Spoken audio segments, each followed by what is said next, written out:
All right. Good evening, everyone.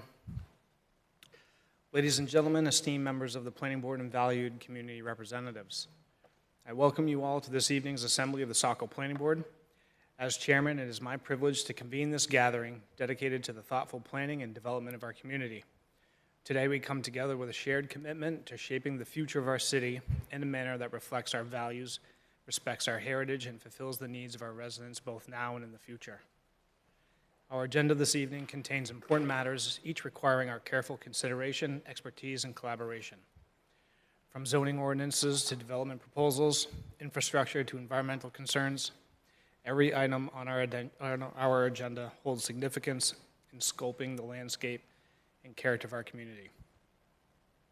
As we engage in our deliberations, let us remember the profound impact these decisions will have on the lives of all, keeping in mind we are residents like you. It is our duty to maintain transparency, fairness, and inclusivity in our proceedings, ensuring that the voices of all are heard and respected. Together, we must embrace the responsibility entrusted to us by our community, working diligently and thoughtfully to chart a course that fosters growth, prosperity, and harmony. With that, I would like to call this meeting of the September 17th, 2024 Saco Planning Board to order. I look forward to the productive discussions and meaningful outcomes that lie ahead. Thank you. With us this evening, myself, Matt Provenzel, the chair. To my left, we have Joyce Larry Clark, our vice chair, and to her left, Planning Board member Jeff Brucho. And then to my right, Planning Board members Carrie Lynn Lane, Jim Mollier, and Matt DiCiani. Along with us this evening, our city staff, Emily Cole Prescott and Lisa Harmon, and as always, our Ward 5 City Council Liaison, Phil Hatch. Our first item on this evening's agenda is a workshop item for 148 Flag Pond Road. This is map 76, lot 12, and this is a zoning amendment petition. Emily? Thank you, Mr. Chair. We received this zoning map amendment petition to change the zoning back to what it was a couple years ago. The applicant can give you more detail on this, and I'm sure some board members with history on the board remember reviewing this request some time ago. So with that, we are here to answer any questions. Really, this is set up as a workshop. The first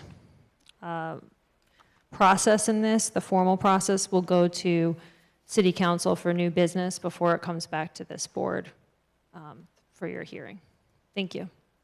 Great, thank you, Emily. Board members, any questions for Emily on this item before we hear from the applicant? No, and with that, if the applicant's here this evening, if they'd want to. Yes, I am the applicant. Yes, any questions? Sure, yeah, come on up to the microphone here. Anything to add to the materials that we see here? Not really. I mean, if you guys know Flag Pond Road at all, it's all residential. There's not a single, as far as I know, a single industrial anything on Flag Pond Road. So it was my understanding that the people who bought the land behind was hoping to eventually buy land and connect it to like a through road on the other end of Saco somewhere. But it doesn't sound like that's going to happen. And so right now it's just a residential neighborhood, so we're just trying to change it back to residential, like all the houses next to it. And the road that we see here, is that a proposed road or is that an existing road? That road is actually the road that is owned by the people who own, I think it's like 50 acres behind it. So that's a road built today? No. Okay. No road, it's just a field. They have like a little bit of a berm off the road, off Flag Pond, like maybe, 2 dump trucks of gravel back 3 or 4 years ago. So now like weeds are growing through and stuff, but. All right. Any questions from board members for the applicant on this item? Jim?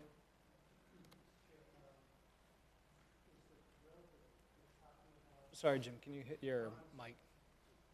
Thank you. Sorry about that. Is the road that you're describing, is that the road to the old tannery pits out back? I don't actually know. I haven't been around that long.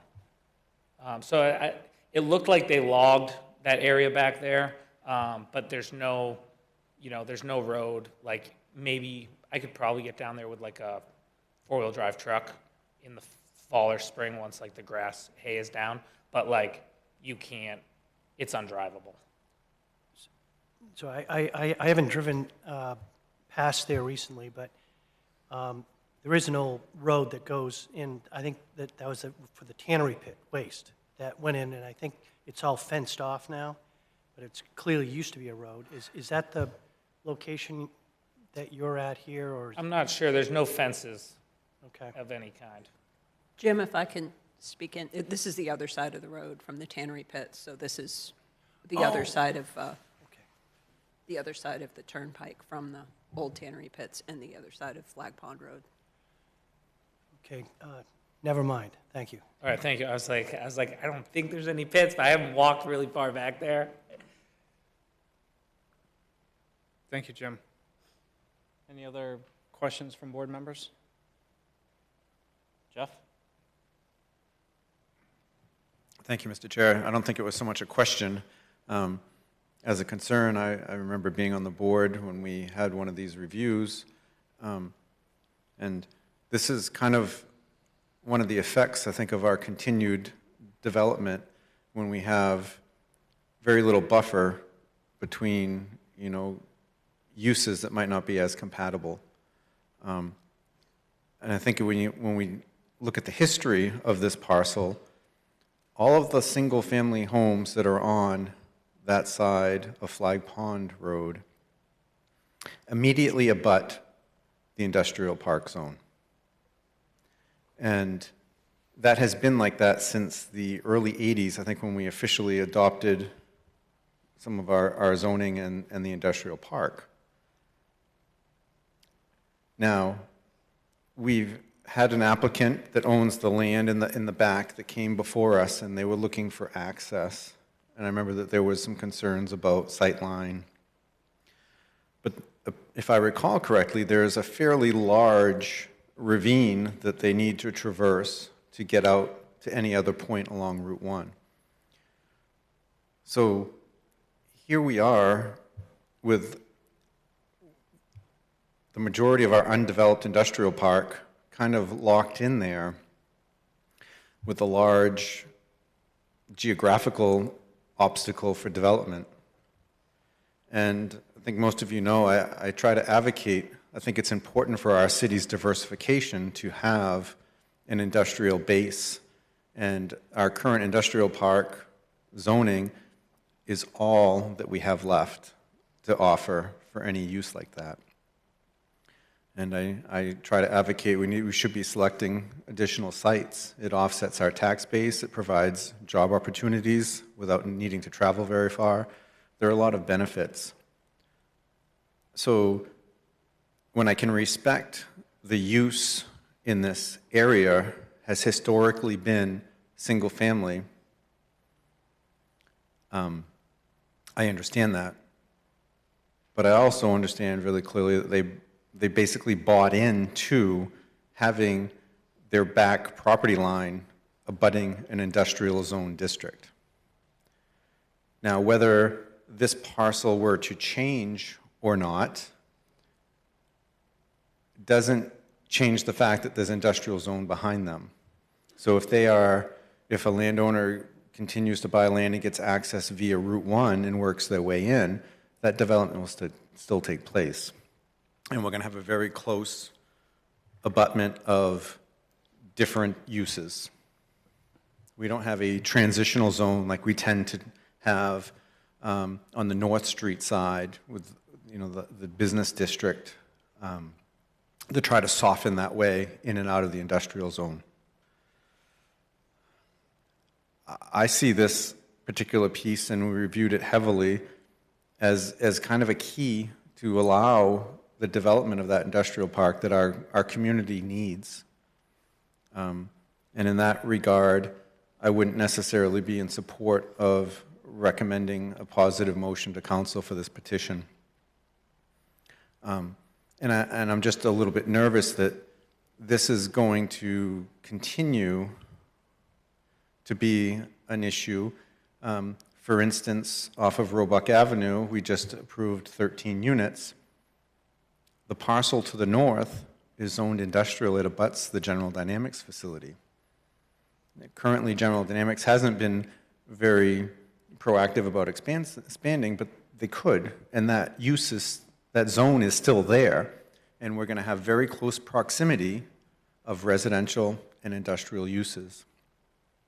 So being aware of that is very, very important.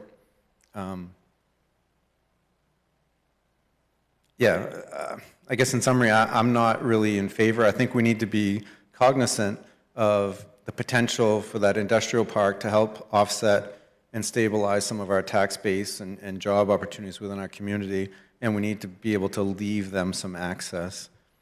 May not be ideal.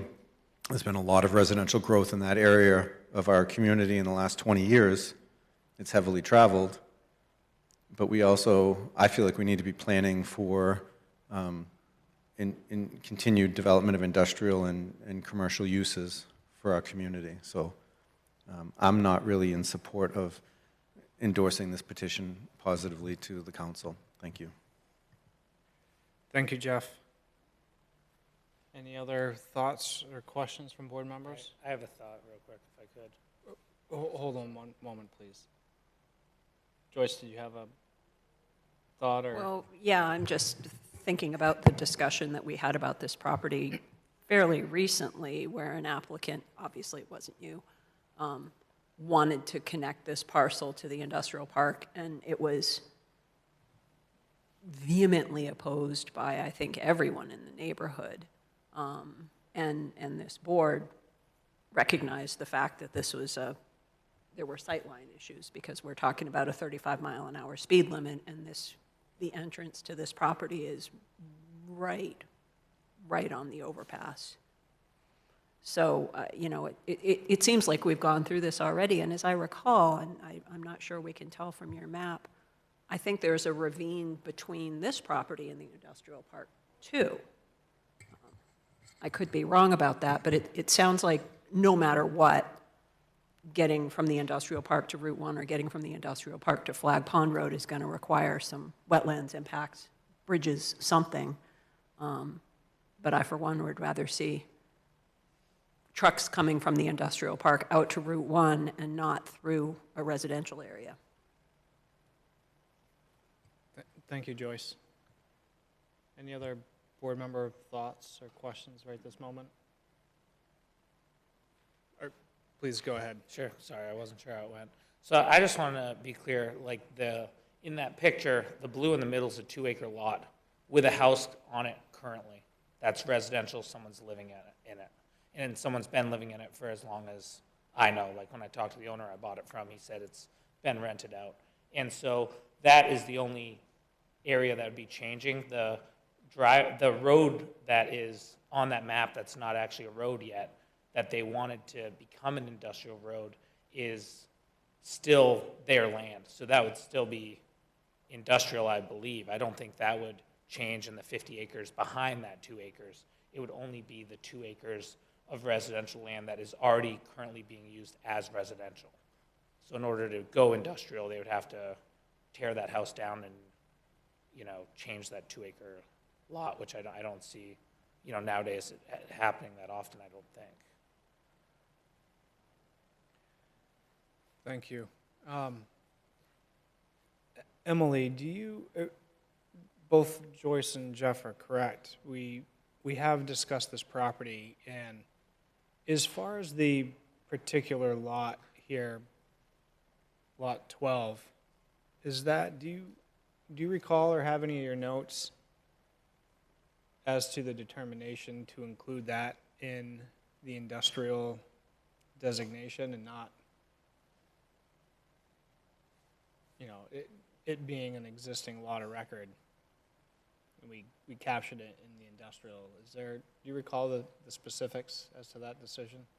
I don't think I was here when you, Okay. in this role, but I can certainly see what I can find in the history.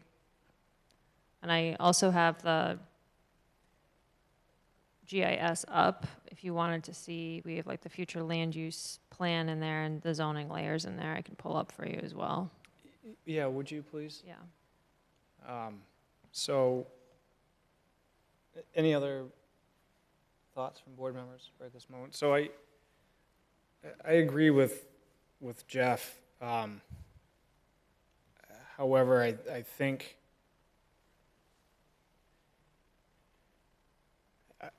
I could support a version of this. However, I wouldn't support this one spot, meaning with the road coming through, and it looks like here, if I'm understanding it correctly, the road, this proposed road, this conceptual road through the, out to Flag Pond, connecting to the industrial zone, would bypass one lot, the abutting lot. We would have the road accessing the I zone, and then we would have this one, two properties in here, this one spot of residential. That to me is awkward.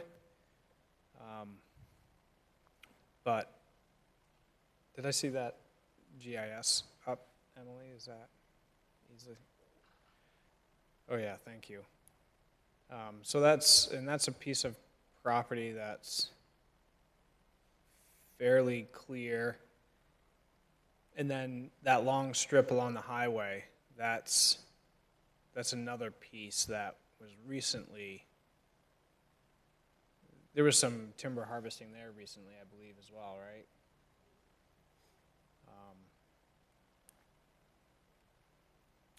I'm trying to remember the conversations we had at the time and why the one remaining residential property was not included in that residential zone. And anyway, that's just my thought right this moment. Joyce? I think maybe because of the size, I mean, this is part of a much larger lot then, and you're only talking about the front piece. It could be that we were being asked to approve an industrial route use and access from the industrial park out to Flag Pond Road, and that's, this is kind of flipping it a bit, saying we're just talking about keeping the lot that the house is on, low-density residential, and the rest of it staying industrial. So I guess to your point, Jeff, then this proposal is still leaving open the possibility of somebody still accessing Flag Pond Road from the industrial park, just taking this one lot out of industrial because there's already a house on it, which, yeah, has been there 100 years. Sure. Jeff? I thought part of the discussion was tying that in, and if they were to buy another lot, and that wasn't an option at the time, and the sight line was a safety concern, right?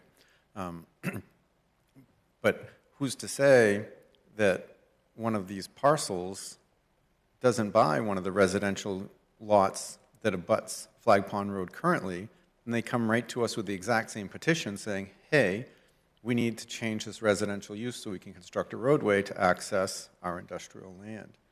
And that's kind of the fear that I was talking about. This situation exists, all these single-family homes are there, and at some point that's going to be want to be utilized. And I don't think that we're doing ourselves any justice by allowing this split for this one lot and continuing development. Or who's to say in another 15 years our density isn't so great that the turnpike is going to do something very similar to what they're doing on 112 here and want to take that parcel for another exit so that you can connect onto Flag Pond Road and Route 1 in Saco. I think that I understand that it has value to the applicant, but I think it has more value to our city keeping it as it is at this time for the opportunities of job growth, tax-based growth. And if they were to buy one lot, I think just that one lot to the southwest, would give them enough to have a much safer egress onto Flag Pond Road to access that. And we would have two more homeowners saying, no, they're not in my side yard. But we have all of them that are going to say, not in my backyard, but it's been zoned like that for 40, 50 years. Thank you. Thank you, Jim. Now that I understand where this lot is, and I apologize, for some reason I was confused and I thought it was on the other side of the turnpike. But Jeff, if I understand correctly, your concern is that roadway, or the access for a roadway to the industrial park there, presents sort of line of sight problems, because it's such a rise to get over the turnpike that it might not be as safe as we would like for if someone were to access that industrial park land off of Flag Pond right now. But that having this entire parcel remain as part of the industrial park or industrial use land provides additional opportunities for access that would be safer for that industrial land. Is that, do I understand that correctly? Yes, in summary, I mean, the finding of the previous board was they had concern about sightline. But I'm viewing that as there could be potential for a safer alternative access for that development. Well, I think that makes a lot of sense. I think what you're saying makes a lot of sense.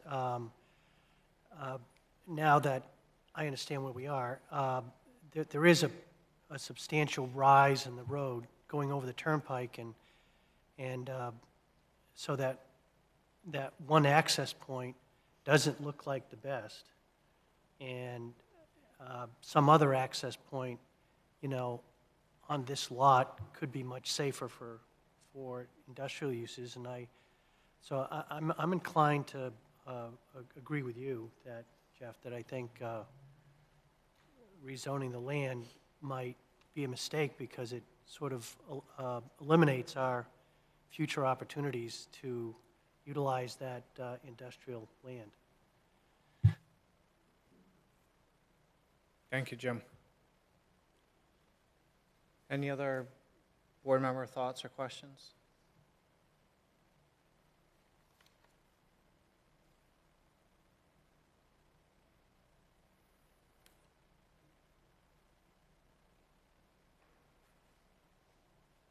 No, not seeing any. So, Emily, this workshop item, the next steps for this application here would be, So this will go to city council for a new business before the board sees it again for any type of hearing or decision. so would you like for the board to provide an official recommendation? to Not council? tonight. We don't No. need to. It'll just go to council and just have a first reading. Yeah, this is just a workshop tonight. Okay, just making sure. If there's anything you would like us to provide to you for when it does come back, that would be helpful, or any questions that you want to send the applicant away with, that would also be helpful. Board members, how do you feel about any questions, comments, concerns? Additionally, if the applicant continues and would like to come back before the board, do we have any additional input or recommendations? I guess I don't know if this is something the applicant has access to, but it would be interesting to know the history of when this property was rezoned industrial. I know we're talking 40, 50 years, but that information must be available somewhere at the city level. Was it LDR? Say that again? It was only industrial about 2 years ago. They switched it to industrial. This plot. as far as I know, my knowledge. Yeah, I believe that was during our zoning, when we redid the zoning. Yeah, I mean, it would be good to know that for sure, because I don't remember from the ZORs, the rezoning, anything about industrial zone on Flag Pond Road, but I remember business further down the road, but I don't recall this. I'm curious in terms of, how long has it been zoned this way? Okay. All right, well, thank you, sir. As Emily had stated, the next step would be to go before City Council. I'm not sure if that's on one of their agendas quite yet, but Emily can. Not yet. But Emily can add more direction and clarity on that, if you'd like. Yeah, perfect. And I would potentially suggest if any of you just want to drive down Flag Pond, right next to that road, they just built 2 condos, probably 15 feet from that perceived industrial road. So, I think the residential hasn't stopped there on that road quite yet, but potentially they will, or somebody will buy them and tear them down, I don't know. So, thank you. Great, thank you.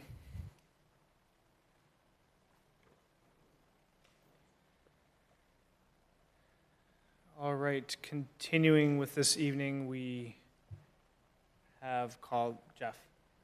Just if we could we consider possibly moving agenda item 10 to just before the public comment for a planning board comment?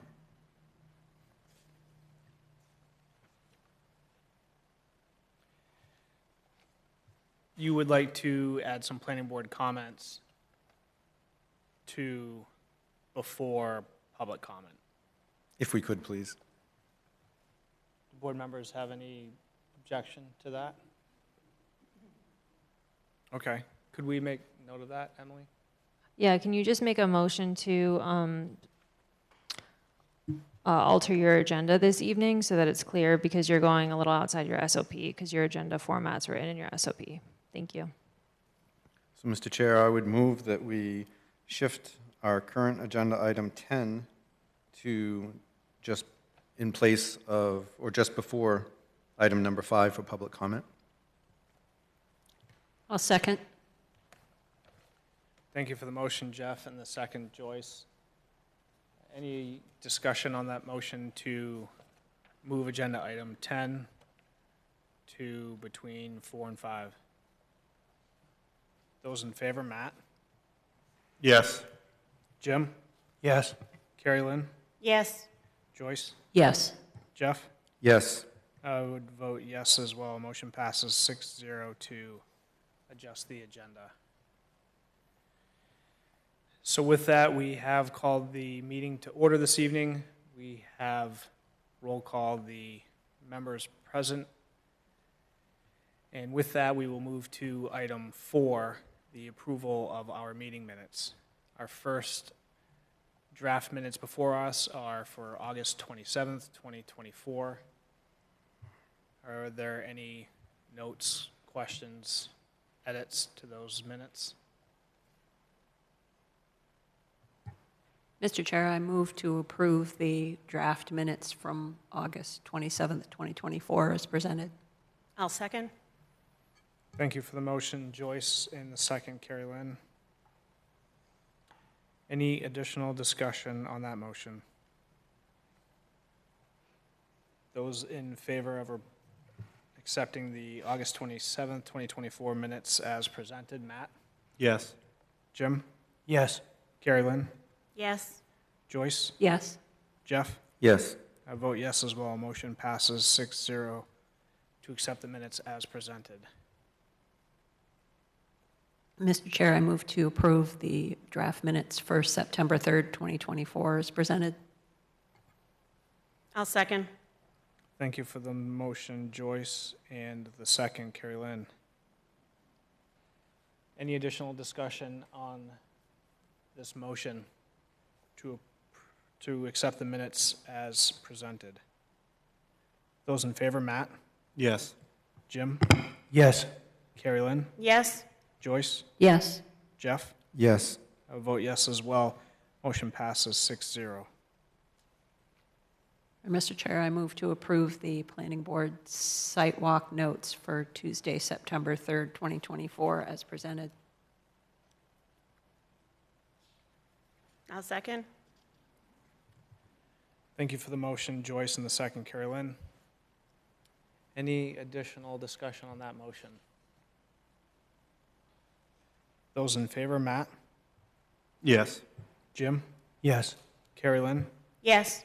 Joyce? Yes. Jeff? Yes. I vote yes as well. Motion passes 6-0 to accept those minutes as presented.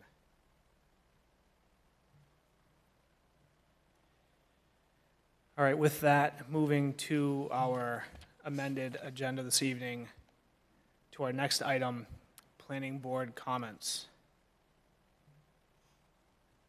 Jeff? Thank you, Mr. Chair. I'd like to note that there is what appears to be a large turnout of public for this evening, and that makes me very happy to have them here to voice their opinions of an item or items on the agenda. I believe that this kind of interaction is what makes our governmental process special.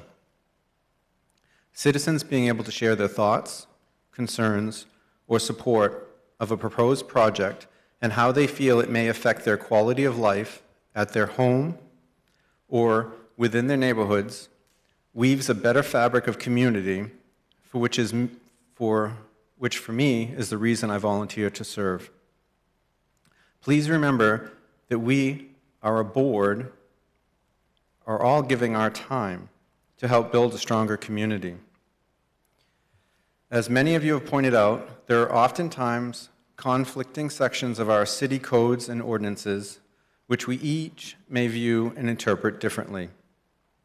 The correspondence process and public comment sections offered throughout this process is an opportunity to have your views heard, a process that is very important to me to get a pulse of the neighborhood which you live in on a particular proposal, which could affect our overall health as a community. I know from experience that making a public address can be mentally intimidating, stressful, or overwhelming in feeling. However, it is a platform to have your thoughts heard on how a proposal may affect possibly one of the biggest investments in your life and your neighborhood. It is very important to me as a board member to hear your thoughts, both positive and negative. Some people have the talent of researching the ordinances and stating very specific articles in our ordinances to support their views. Some get to the podium and simply state that they are in support of the views of previous people that spoke before them. And others choose to stay seated and nod in support of others making the address.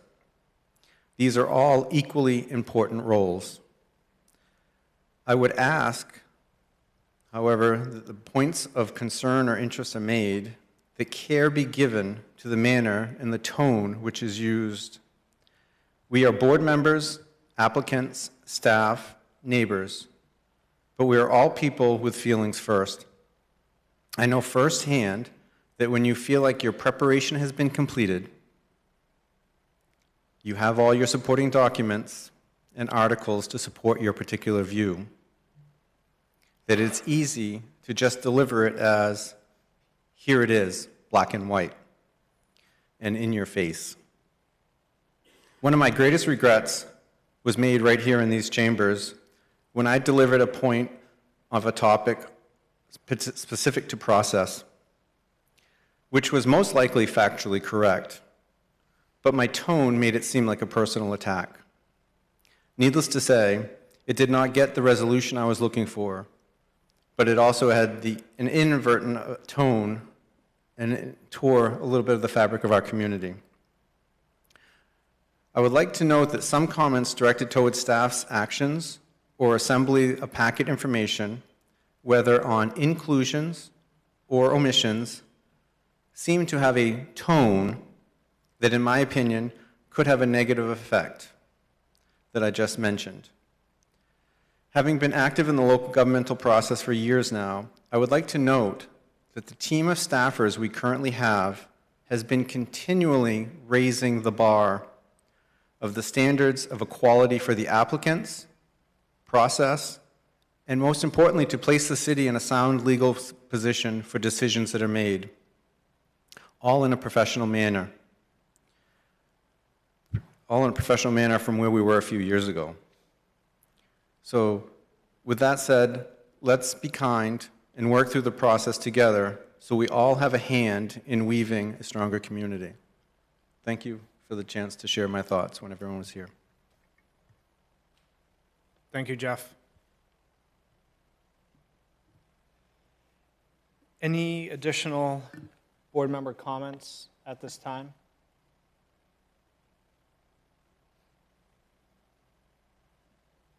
All right, thank you. With that, we will move to our next agenda item this evening, our now modified item 6, public comment. This is an opportunity for members of the public to come before the board. Please come to the podium and speak regarding any general planning board questions, comments, or concerns. Please hold any project-specific comments, questions, or concerns until that item, if before the board this evening, that time is appropriate. But otherwise, please come to the podium and we will collect questions or thoughts as appropriately and then respond at the conclusion.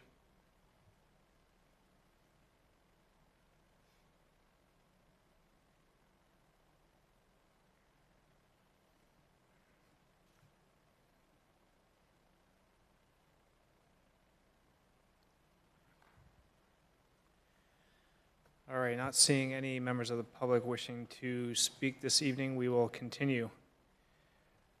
Our next item, as always, is our planning board public hearing guidelines. We have that printed for everyone to view. We also have that online as well. And if anyone has any questions regarding that document, please, of course, ask those questions. And with that, we will move to our next item, item 8, which is our applications and public hearing review this evening. Our first item is item A, and this is 201 North Street, map 40, lot 21. This is 15 Roebuck Avenue, map 40, lot 20, and North Street, map 53, lot 170. And this is a review of financial and technical capacity in the approval of an ownership transfer for a currently active and approved application. Anything to add, Emily? We've done our review here. The applicants here have been very diligent about following up and responding to our requests, which included like updating the financial capacity letter, providing a cost estimate, and other information that they had already submitted. So this transfer is to go from JW Group LLC to Authentic Foundations 300 North LLC. We did have this on your September 3rd agenda, but it was moved to this evening because of the time period. Thank you. Great, thank you, Emily. Any questions for Emily by board members? And with that, we have the applicant with us this evening, if you want to give a brief update.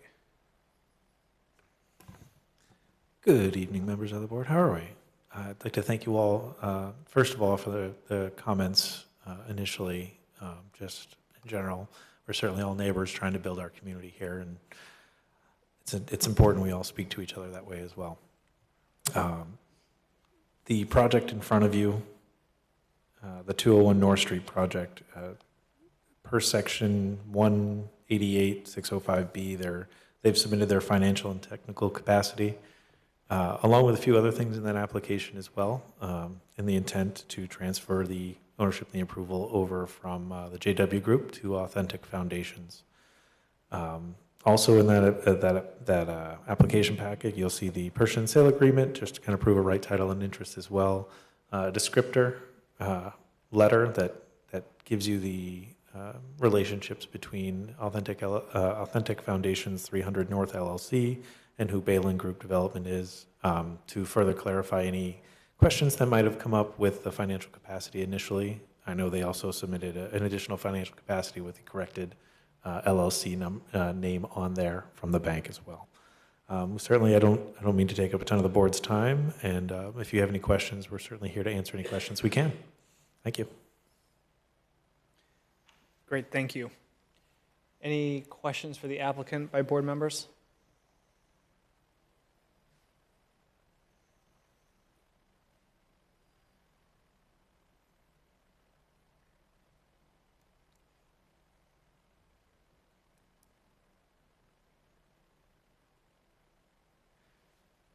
Anybody, any thoughts, concerns on this application? Jeff? Thank you, Mr. Chair. I don't have any necessary concerns. I think that they have provided more than adequate proof of financial capacity and a very impressive list of technical capacity. I think it's, well within their wheelhouse to do something basically almost as small as this, compared to what some of their portfolio stuff is, particularly with some of the technical challenges in the specialized medical facilities.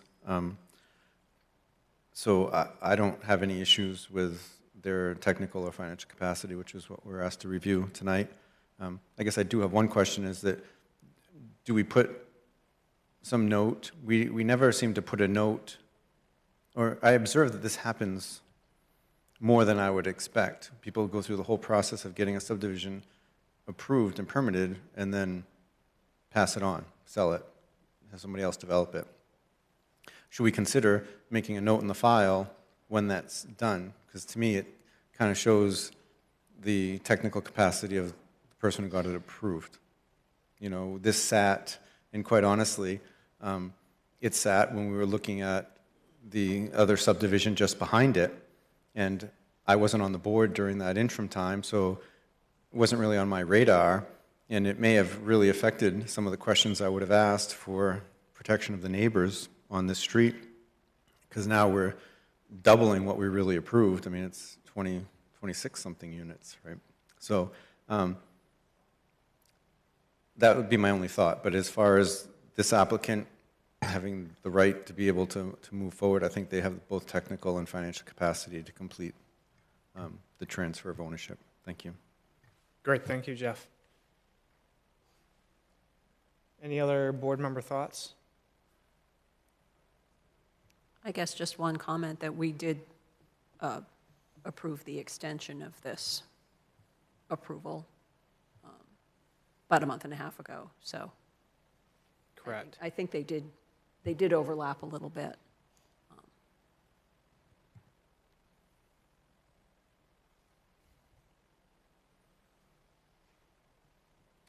Any additional board member thoughts? Jim?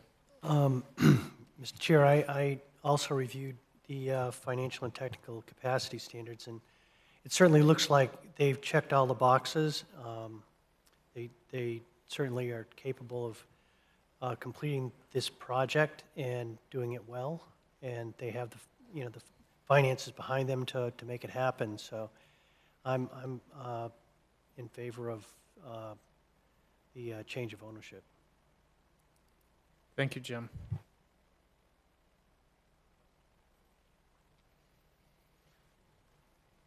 Mr. Chair, if you're ready for a motion, I would move to approve the applicant's request to change the ownership name, and if required, approve the financial and technical capacity presented. Second. Thank you for the motion, Joyce, and the second, Jim. Any additional discussion?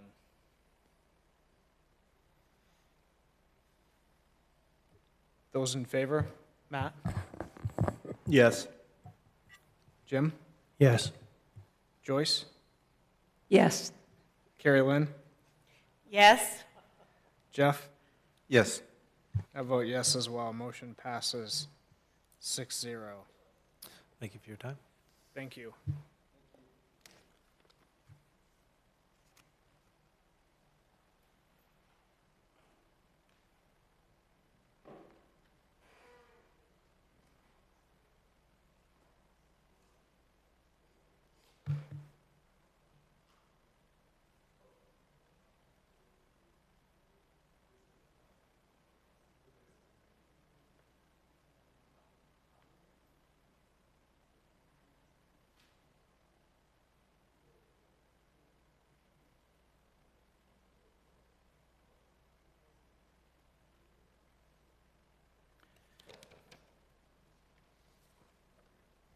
All right. With that, we will move to our next item on the agenda. That would be item B.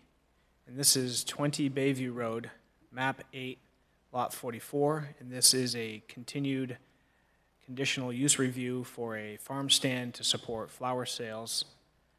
And this is map 8, lot 44. And this is within the LDR zoning district. Emily? Thank you. This, again, is a continued review. We did provide draft findings of fact and draft conditions as requested at the last meeting. The public hearing was closed at the last meeting. Follow-up from the site walk was getting Director Toomey's, Code Enforcement Director Toomey's opinion and agreement on staff's perspective about following the low-density residential zoning district, so we did provide that. We also did receive public comment, and acting as a clearinghouse, we did provide it, so it is in the after-the-fact meeting packet. There were a couple of items that were emailed to us that we wanted to make sure that you received as well, including updated information from the applicant, which is on their email chain, email and letter from Robin Stickney. So there's public comment as well as something updated from the applicant, and there's a note from the police chief there as well. Thank you. All right, thank you, Emily. Board members, any questions for Emily at this moment?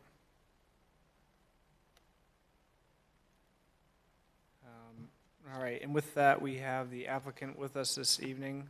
Would you like to give us a brief update on some of the materials here? And yeah, Sure. thank you. Thank you, everyone. I'll start with what was asked of me at the last meeting, and it was to provide updated parking plan. And I think everyone has that. I don't know if there's any questions about that. We changed the parking that we had talked about at the site review. It still accommodates parking, backing around on the property, and entering traffic forward, which is what's required.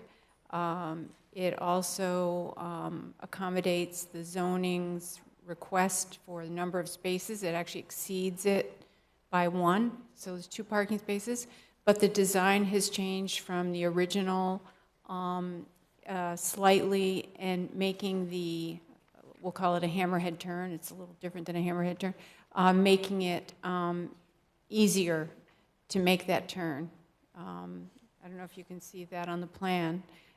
So instead of just pulling in to the left and backing around, we actually now pull in to the right, and the new parking spaces are in a place that during the site review you probably noticed gardens. So we've taken up more garden space to make the parking better arrangement.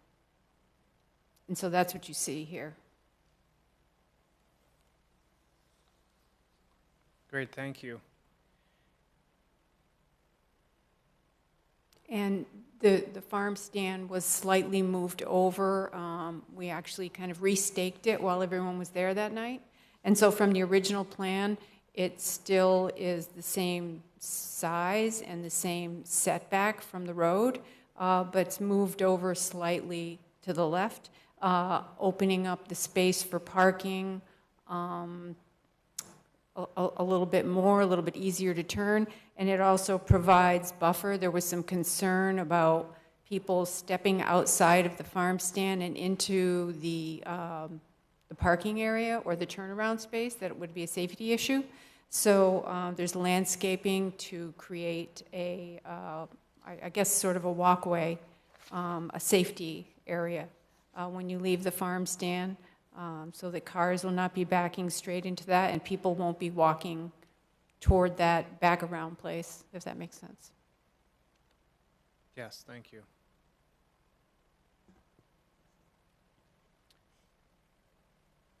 Board members, any questions for the applicant with this revised sketch before us?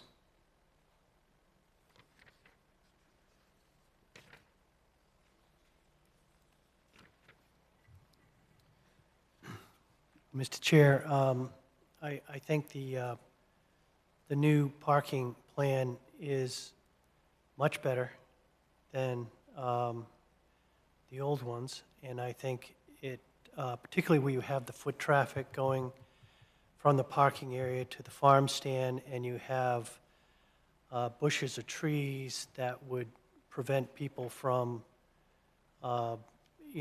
accessing the farm stand where you back up. Makes a great deal of sense. And so I like what you've come up with. I think it looks great. Thank you.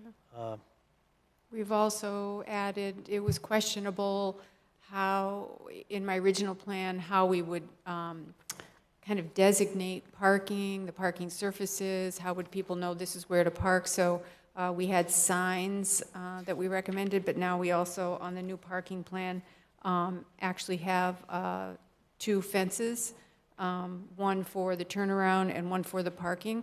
And the signage will be on those places, which is explained in one of these stacks of paper here. So the fencing is new to the parking plan as well. And the surface, I did not want to put gravel, but we're putting gravel, the parking surface. It made sense.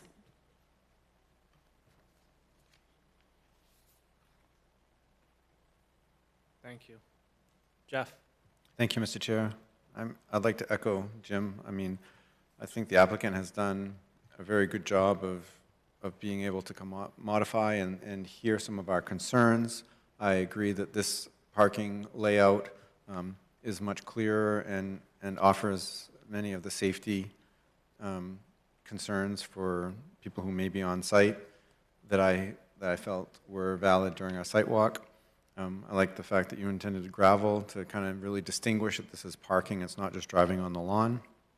I think you've been very good at presenting a lot of or addressing a lot of our concerns. And I feel like I've kind of been sidetracked. We did so much focus on the parking, and reading some of the concerns of the neighbors. There's one piece that I have a hard time getting my head around, and I would like, some board discussion, because maybe I'm missing something in the zoning. Is that when I'm looking at Article 230-704 for agriculture, specifically Section C, and we're talking about farm stands, number 4, C4 really stands out to me, is that the farm stand is an accessory to the principal use. An example given is commercial agricultural business. And then I feel like I interpreted that the code enforcement said the principal use is a single-family dwelling. And so are we allowing an accessory use to another accessory use of having the greenhouses? And I'm just trying to wrestle with that. And, there's part of my head that's saying, it fits really nice. I mean, it's nice. There were some neighbors who spoke up and the positive concerns and positive feedback about the benefit to their neighborhood. But there are other neighbors that have concerns about traffic. And I very much value sticking to our ordinances as close as we can. And I value people being able to utilize their land and transition and stay in Saco as long as we can. But I'm just kind of stuck here. I feel like I'm trying to balance these 2 things out, because I don't see it as a negative impact to the neighborhood in one regard. I feel like they're doing a nice everything they can to make it fit in. Understand the transition of not even want to do commercial landscaping as much and having some income on the property. But I'm also trying to look at the other piece of, is it really a permitted use to the single-family dwelling? And I kind of wrestle with that. Is it supposed to be assumed? Would we be going through the same thing if a neighbor is a CPA and wants to have their in-home occupation and one parking space so that they can have a few clients come and go, we'd be looking at the same scrutiny. I'm not sure. And so that's the only piece. I feel like she's met all the criteria that we've asked for site plan. But are we being just to our ordinances? Is this use, because it's a farm stand, she's calling it a farm stand, and that's what fits in our definition. Is it an accessory use to the single-family dwelling where the greenhouses are kind of like a passion? The greenhouses would be perfectly fine if she was just growing her own use in it.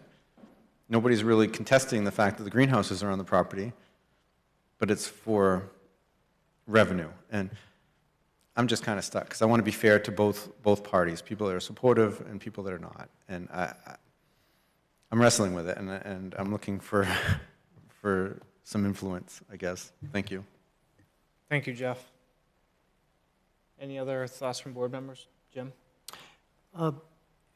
That's a good point that Jeff makes, although I think I got past that issue by David Toomey's September 3rd memo, when he indicated that certainly the primary use of the property is a single-family residence, but that agricultural uses are also allowed in that zone.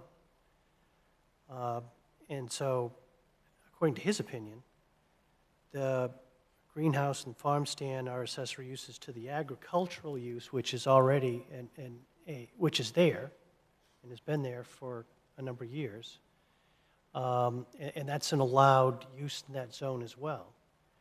So I appreciate that we can. I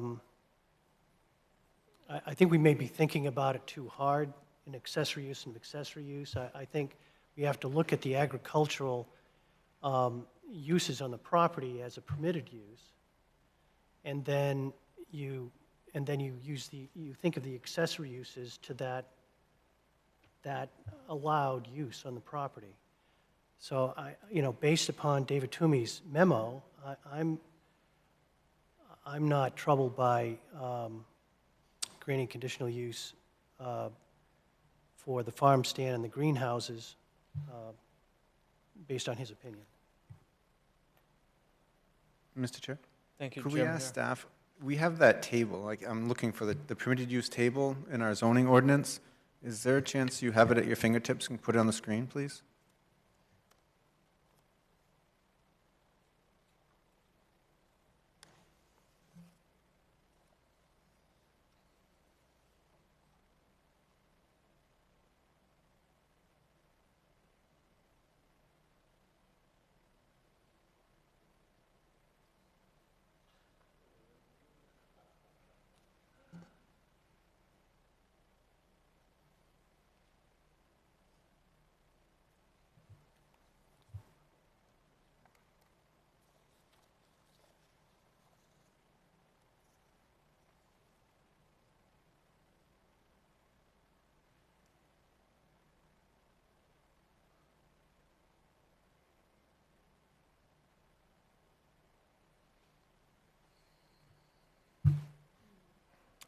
Any other board member thoughts or questions?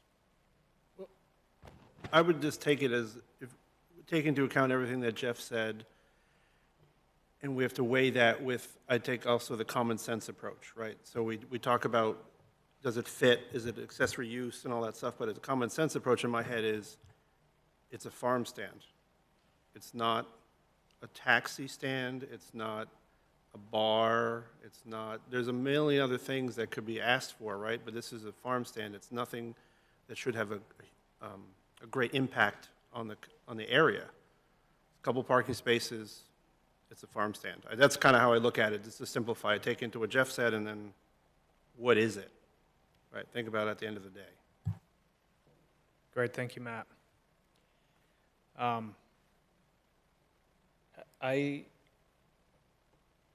I agree with Jeff. I also agree with Jim. it's something I've wrestled with, Jeff, as well, the use and the accessory component to it. But I also agree with Jim. I mean, we've had similar discussions on other projects. And Code Officer Toomey has made the determination, and that's his role to make that determination on the uses. And the board's been a little bit split and have disagreed with that a few times, but that's, and Emily's made it clear, and our council has made it clear as well that it's not the board's role to define the uses or make determinations on them. So I've had to, similar to what Matt said, is kind of look at it as what it is and go beyond that determination. But I have that same thought in my mind, just understanding where we're at. I mean, the definitions are clear, but our ordinance doesn't really restrict multiple accessory uses. And I think that's a part that maybe I feel is gray. Maybe it's intentional, maybe it's not. But with that, I think this new sketch is more appropriate and more safe than what we saw initially. So I think that's good. That's much appreciated. I think the flow works better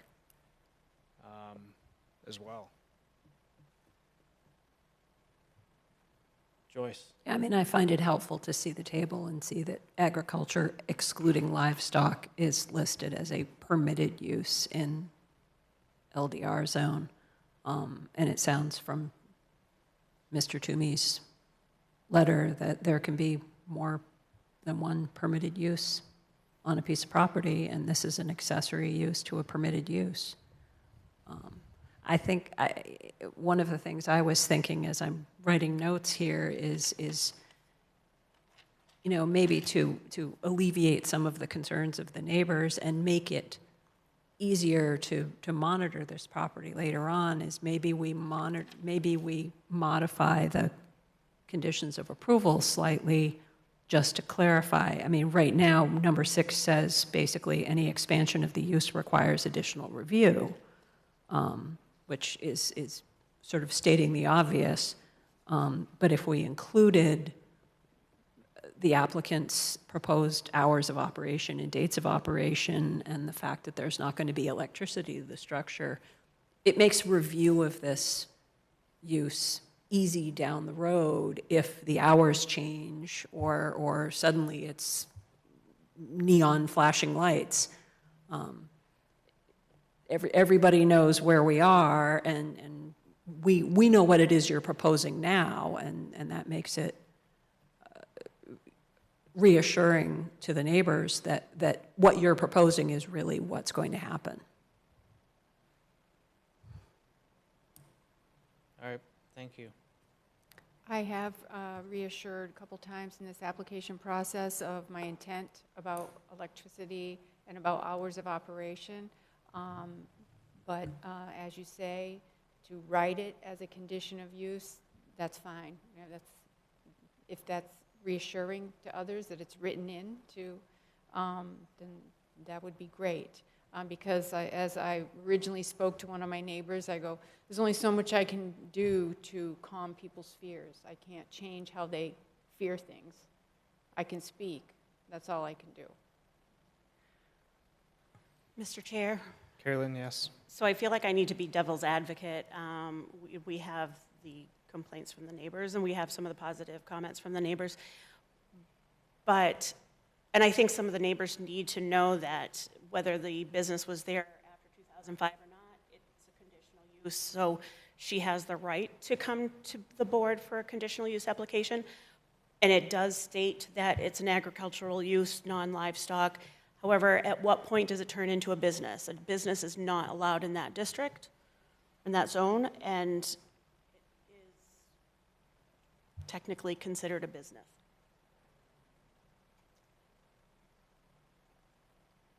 Thank you. Is a farm stand is allowed in that zone, from what I understand? So the definition of a business is also, hold on, let me pull it up so I can. A person's regular occupation, profession, or trade, the practice of making one's living by engaging in commerce. So technically, no matter what you're doing, you're still taking in for a trade that you take and for commerce, for monetary reasons. So that's considered a business. Okay. It just contradicts, I mean, a farm stand, I think, would be a business. It says a farm stand is allowed, but a business is not. Is that what you're saying? I'm just saying that's what our graph says. You could really go down a rabbit hole with that, with the definition of a business and people working at home. Like if I work at home, I'm conducting business at home, is that not allowed? Right, that's that's a real rabbit hole that I wouldn't want to go down. Well, that's where we actually have home occupation, and in most of the zones, home occupation is allowed. Because they don't, home occupation primarily means that they have no visitors. It's mostly all online.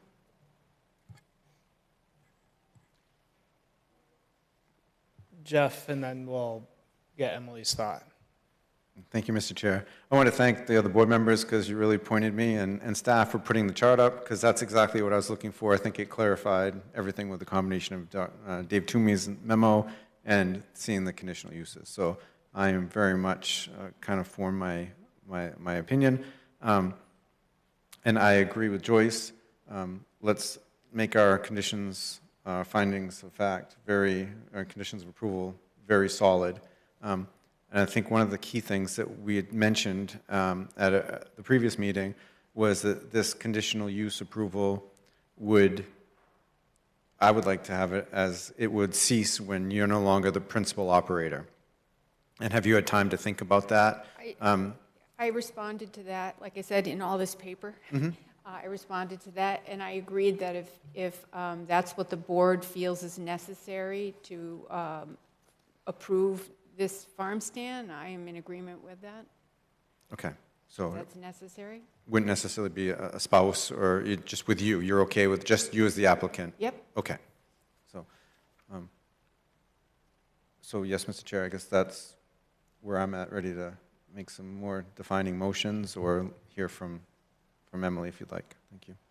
Yes, Emily, I think you're going to touch upon business and agriculture and Yeah, so I guess the first question I had was, I do just, if it's appropriate, Mr. Chair, just ask Carrie Lynn a question here.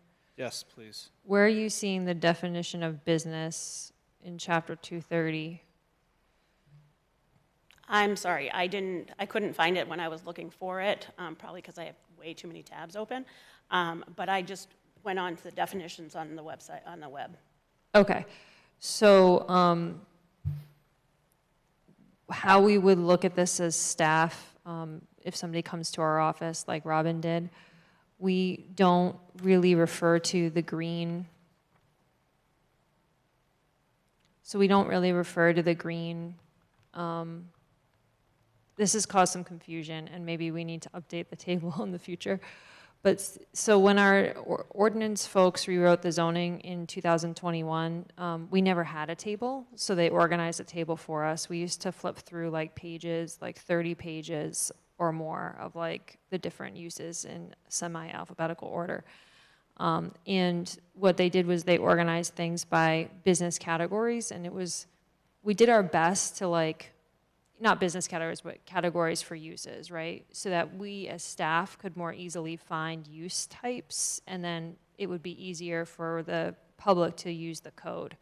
So those use types are, I'm not gonna say they're arbitrary, because they're not. Like we spent some time figuring out how to like organize the uses, but they were like the best attempt at putting the uses in categories, but they don't actually mean like something zoned into a business category or an agriculture. It's more of like, here's how you easily find the use, because we had so many uses. I don't know Mr. Chair, if you remember how many, it was like 240 or something.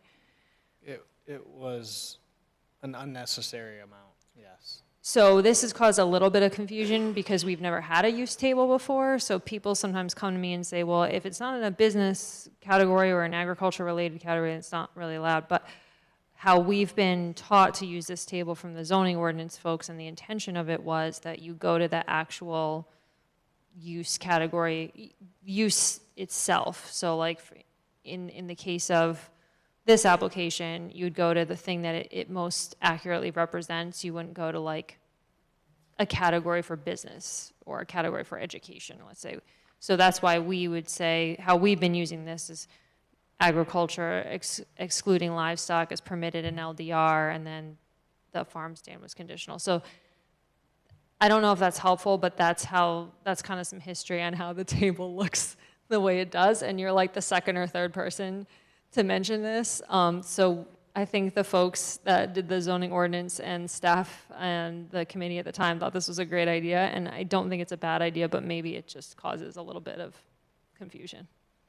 Thank you. Well, thank you for the clarification, because, yeah, that's how I was looking at it, but thank you. Any other board member questions, thoughts, or concerns? Can I just ask one for clarification, the dates of operation? I just have May to December, but is that May 1st to December 31st, or more specific dates? I would like May 1st to December 31st. Hours of operation, I didn't have them clear in my original application, and one of the neighbor concerns was that how will you stay operating if your hours are 9 to 6? I think I wrote it down, and I really didn't think I had to, you know, spell out, well, when daylight savings, obviously with no electricity, you would close earlier in the fall. And I had written down a proposal of Thursday through Sunday, I believe, on my application. I'm sure it's in, like I said, in this big pile of paper somewhere. Part of the reason for wanting a chalkboard sign on the outside of the building is it will have the hours of operation, but I'm hoping I'm allowed flexibility in the hours. Set months, great, but the hours will change based on spring or fall, how late it's open in the day. And so I thought the chalkboard was, you know, a good way to show the hours. I don't know if there's questions about that, if it needs to be consistent, you know, 8 to 6, whatever. Sorry, I think I'm thinking more of just the maximum. Maximum. Add, you know, putting in the conditions of approval yes, and maximum. May to December. And so currently, I wouldn't have cut flowers in May, early May, but I am looking at, you know, the flower movement. I don't know who knows what about the slow flower movement. We're trying to have more flowers grown locally as flower farmers and less imported, and that is happening. But there's also what's known as the slow flower movement, the cool flower movement, where you can actually grow flowers in your greenhouses to have them available a little bit sooner. So normally in Maine, we wouldn't even have flowers until June. But by having them in the greenhouse, you're able to push that and have flowers earlier in the month. I don't ever imagine having flowers before May 1st, but I may have flowers on May 1st or, you know, May 10th, Mother's Day, and that is a goal of mine. So I think May 1st is a reasonable beginning of the season date. And through December 31st, again, we're looking at the cold weather. The greenhouses are unheated, but there's a lot being done in this slow flower movement with managing through row cover and things like that to have your flowers later. And so I think it's reasonable to ask that I be allowed to be open until the end of December.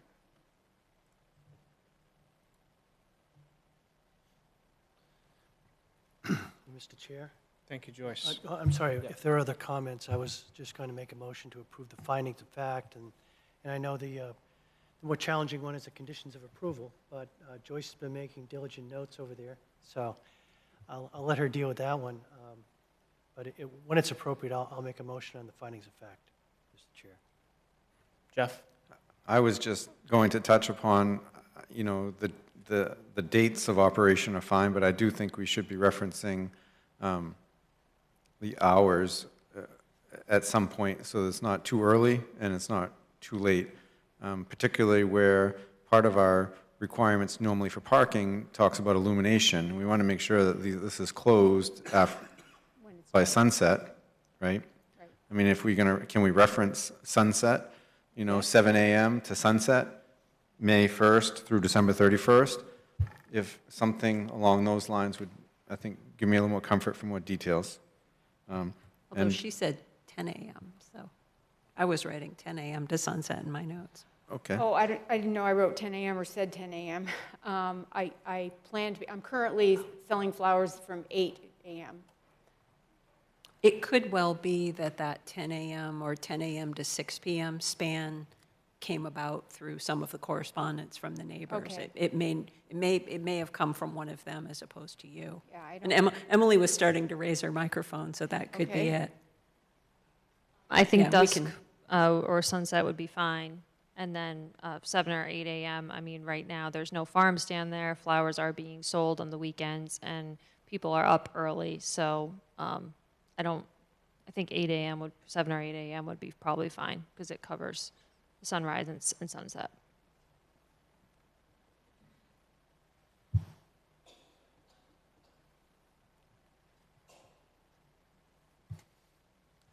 Mr. Chair, I'll make a motion to approve the findings of fact. Second?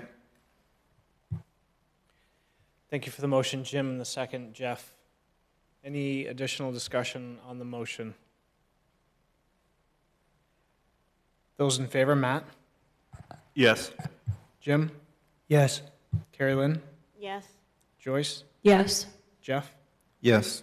I vote yes as well. Motion passes 6-0 to adopt the findings of fact as drafted. So, Mr. Chair, I'd like to make a motion to amend the proposed condition of approval number 6, which provides any expansion of the use from its current operations and is outlined in application materials shall require additional review with the planning board, adding specifically the hours of operation shall be between 7 a.m. and sunset, May 1st through December 31st, Thursday through Sunday. Further, that no electricity shall be provided to the structure. And finally, that this approval will cease when the applicant ceases operating the business or ceases operating the farm stand. Not using that business word. I'll second. Thank you for the motion, Joyce, and the second, Jim. Any additional board discussion? So the motion made by Joyce was to modify condition number 6 to include verbiage about hours of operation of 7 a.m. to sunset from May 1st to December 31st. Additional verbiage regarding power or lack of power there, no power to the farm stand, and additionally restricting the approval to this applicant specifically. Did I capture all of that, Joyce? And Thursday through Sunday. Thursday through Sunday.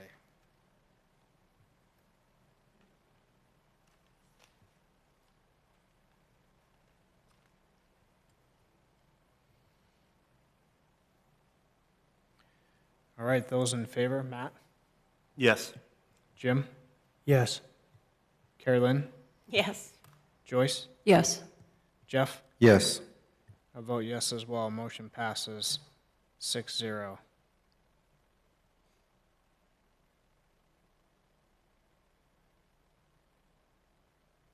So, Mr. Chair, I move to adopt the draft conditions of approval as amended.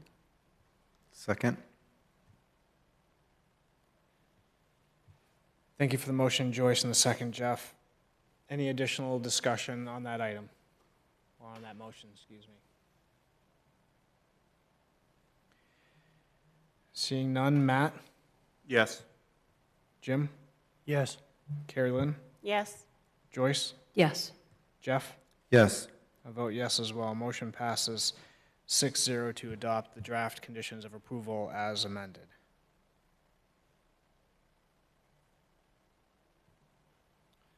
So, Mr. Chair, I'll move to grant a conditional use permit to this applicant for 20 Bayview Road for the farm stand and the existing greenhouses. Second? Thank you for the motion, Jim, and the second, Jeff. Any additional discussion on the motion?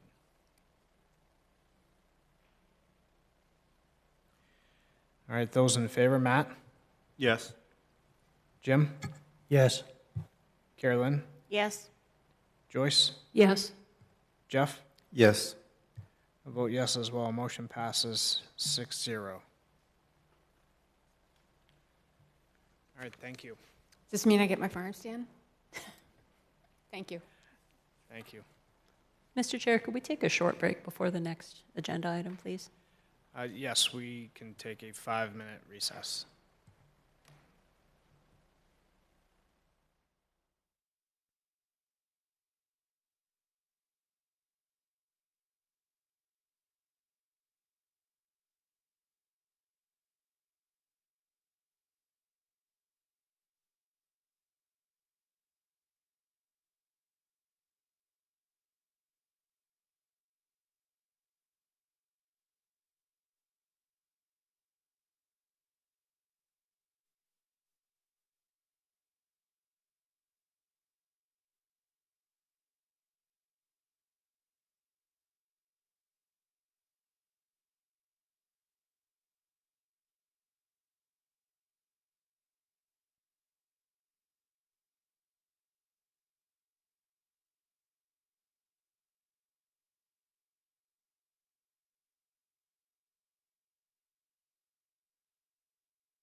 All right, great. Thank you, everyone, for that short break. We will continue this evening with our next item on the agenda. This is item C, and this is a continued site plan review for a proposed retail sales and service facility for Hale Trailer at 969 Portland Road, map 63, lot 9. And this is presented this evening by Sebago Technics. Do you have anything to add, Emily? Thank you, Mr. Chair. We did receive the wash bay details that were coordinated with Saco WRD and a capacity to serve letter, which the applicant submitted into us, but Water Resource Recovery has reviewed and issued that. And then there are still some landscaping peer review comments that remain. I know the applicant had wanted to try to meet this week, but we couldn't accommodate that with the scheduling. But there are a few comments there that remain. Thank you. Thank you, Emily. Jeff? Mr. Chair, I just wanted to touch base. So Emily, I know in the review, the summary of the departments showed that Water Recovery Resources said that wash bay, floor drains were not permitted. That was just an error. It wasn't removed because I know the applicant came like late in the process. So it looks like there's a new staff member and it is approved, correct? So we're... Yeah, they've gone through all that, and the floor drains will be for the rest of the building. We're not going to allow the rest of the building to have floor drains. It'll only be where they coordinated with the wash bays. Thank you very much. Thank you. Any other questions for staff at this moment? All right, with that, we have the applicant with us, Mr. Orr from Sebago Technics. Thank you. Good evening. My name is Matthew Orr, civil engineer with Sebago Technics. So yeah, continuing our discussion from the last meeting, I know there were a couple items that you all requested we kind of follow up on. One of which was some additional buffering, which we did accommodate along that northern property line towards the rear parking area where the existing buffering had thinned out a little bit, and there were some tree removals along this property line here. With that, we did calculate that amount of buffering, because I know that was a question with the waiver approval. That was about another 5,300 square feet of additional buffering that was provided. I know we were looking to see what total landscaping was provided on the site and in relation to the 10% that would have been required without the waiver. And with the calculations, I believe it was in the memo response, but added up, we have a total of 17,000 square feet of total landscaping provided on the site. As a reference, the 10% that would have been required would have been 1.5 acres. So what we did provide with the 17,000 square feet is roughly 2.3%. And as we have discussed previously, you know, the internal landscaping was just not conducive to the operations of the site. Would have required, you know, expanding our storage areas further into some of those areas of trees that we're trying to preserve and natural resources. And then another question that I believe the board had was on the rendering views that were shared at previous meetings. Those were in a 5 to 10 year range for the plantings. So, you know, not necessarily what you'll see day one, but about 5 to 10 years down the road, that's how the site would be represented. As Emily mentioned and was discussed, we did receive approval through Water Resource Department for the catch basins and the wet bays, and have addressed that matter. And at this point, as Emily also mentioned, there's just a couple remaining questions and comments from the landscape peer reviewer that we need to go over with them and have addressed. But at this time, I'll turn it over to you all if you have any other further questions. Great, thank you. Board members, any questions at this moment for the applicant based on the updated material we've seen? With regards to I know you said the renderings and the 5 to 10 year growth of the trees, was it brought up, I know this kind of came up on another application previously where I had asked, is there a way to get more mature trees so it's not like a twig on day one? You know, it's a little bit more mature, so it's bigger, can provide more, can shield a little bit more. Is that a possibility, or is it you want to stick with the? You understand where I'm going, right? Yeah. It's something, because a lot of times I see these applications and they say where they're going to put in trees, but they're little saplings, and it's going to take 20 years for the thing to grow. And is there a way to get a more mature tree, or more mature bushes, or whatever? Sure. It's definitely something I can discuss with my landscape architect. I'm not, feasibility-wise, I'm not sure of the specific answer to that, as to what age range on the plantings they kind of maximize those out based on what's being proposed and all. Just because I know there's a lot that can go wrong with transport on root systems and everything. So. Thank you. Great, thank you, Matt.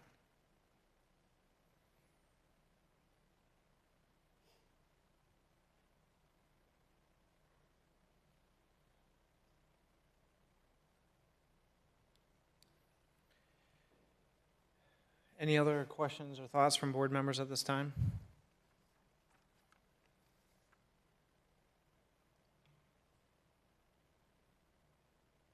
Jeff? I guess I'm struggling a little bit with the peer review of the buffering. I mean, we granted the waiver, which was for the internal, for large parking, the internal landscaping. And part of the discussion and the request, as noted, was what can we do to help, increase on the outer perimeters and increase the buffering. And if I understood you correctly, that equates to approximately 2.3% of the large parking area is what's going to be buffered. So we're a bit shy of the 10%, and continuously the board has had concerns about the large impervious area in the back. Staff has brought up concerns and offered suggestions about options that might be able to be approval but not built out right away. And I've made my comments that I thought that the street view is very remarkable and well done. Just struggling with how, we're trying to uphold the city ordinances and standards for this large parking area, and understanding your specific needs because of the large vehicles, trying to reach a common ground. And I wasn't necessarily comfortable, I guess, with the final peer review and response about the protection of the existing trees and these root perimeters, probably because I don't have a whole lot of experience with that. So I'm just kind of wondering, I'm hearing from you that we're talking about 2.3% of the 10% will be vegetated, so we're shy 7%. And I don't know, I feel like we're trying to work with you, but we also have some criteria we're trying to uphold too. And I'm not sure if in my opinion, the buffering on the sidelines is enough. When we start talking about, losing 10 feet of your area on the sideline, but giving you all of that movement within it, does your growth for the area that you need fit, or can we make it work? I'm just a little bit mixed. I don't want to be feeling like we're giving all of that. We'd love to have you in our community. I think it's a good opportunity. Don't want you to be pigeonholed, because I think your current site, you can see, is very difficult to maneuver. But just in trying to be good neighbors and look past the requirements for a large parking area which don't apply to you, I don't feel like we're maybe receiving enough for the side buffer, is kind of my thought. Thank you. Thank you, Jeff. Any other thoughts from board members? Well, I agree with Jeff. I would like to see you get, I mean, I think it would be difficult to get to the 10% where you're not doing interior landscaping, and we understand that. But it would be helpful to make the sideline buffering more robust. As the area around gets more built up, I think it's going to be more important because there's just not that much on this property. And what's there needs to be fleshed out some, I think, because we do have a lot of high canopy. That's not going to do much good as far as buffering the neighbors. So yeah, I'd like to see it. I'd like to see it in an increase over that 2.3%. Thank you, Joyce. Any other board member thoughts?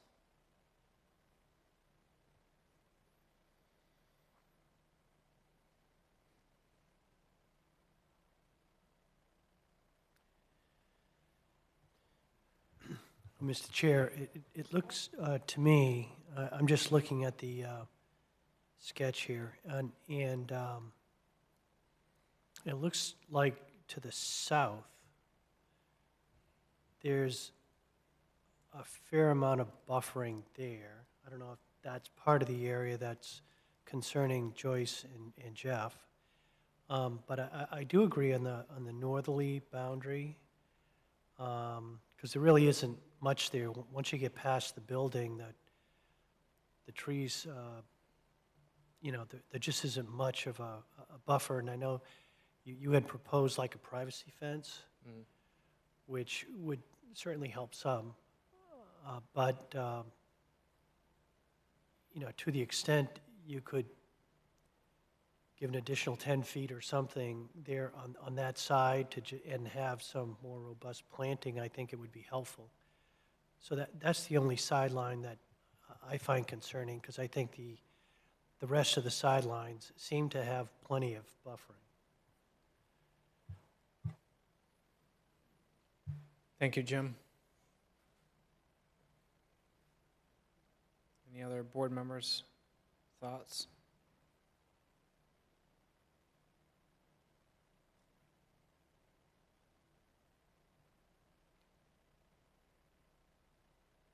All right, as a reminder for board members, we have this item this evening as a public hearing as well. If the board would like, we can. Mr. Chair, I move to open the public hearing for 696 Portland Road, the Hale Trailer. Thank you for the motion, Jeff. Second. Second by Joyce, thank you. Any additional discussion on the motion to open the public hearing? Those in favor, Matt? Yes. Jim? Yes. Carrie Lynn? Yes. Joyce? Yes. Jeff? Yes. I vote yes as well. Motion passes 6-0 to open the public hearing. If anyone is here this evening to speak on behalf of this item, please come to the podium and state your name and address for the record, and we will collect all questions and comments and then address them at the end.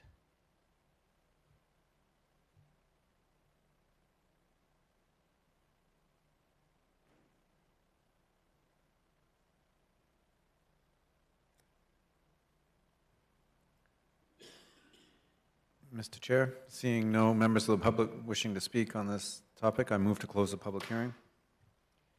Second. Thank you for the motion, Jeff, and the second, Jim.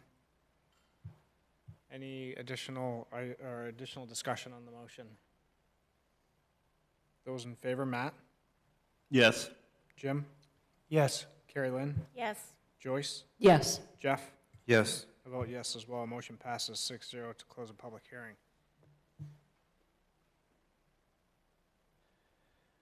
All right, back to the board.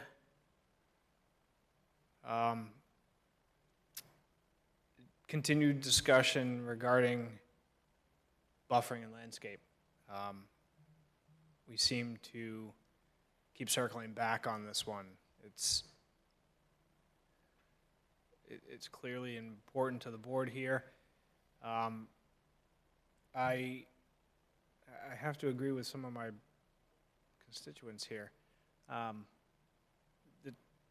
I was surprised at myself, the 2.3% of the 10. I'd like to see, a little more buffering in there on the side. I'm concerned. One of the comments from the peer reviewer, I believe, was in regard to some of the large caliper trees that maybe aren't quite at the 24-inch range, but have those high, tall canopies.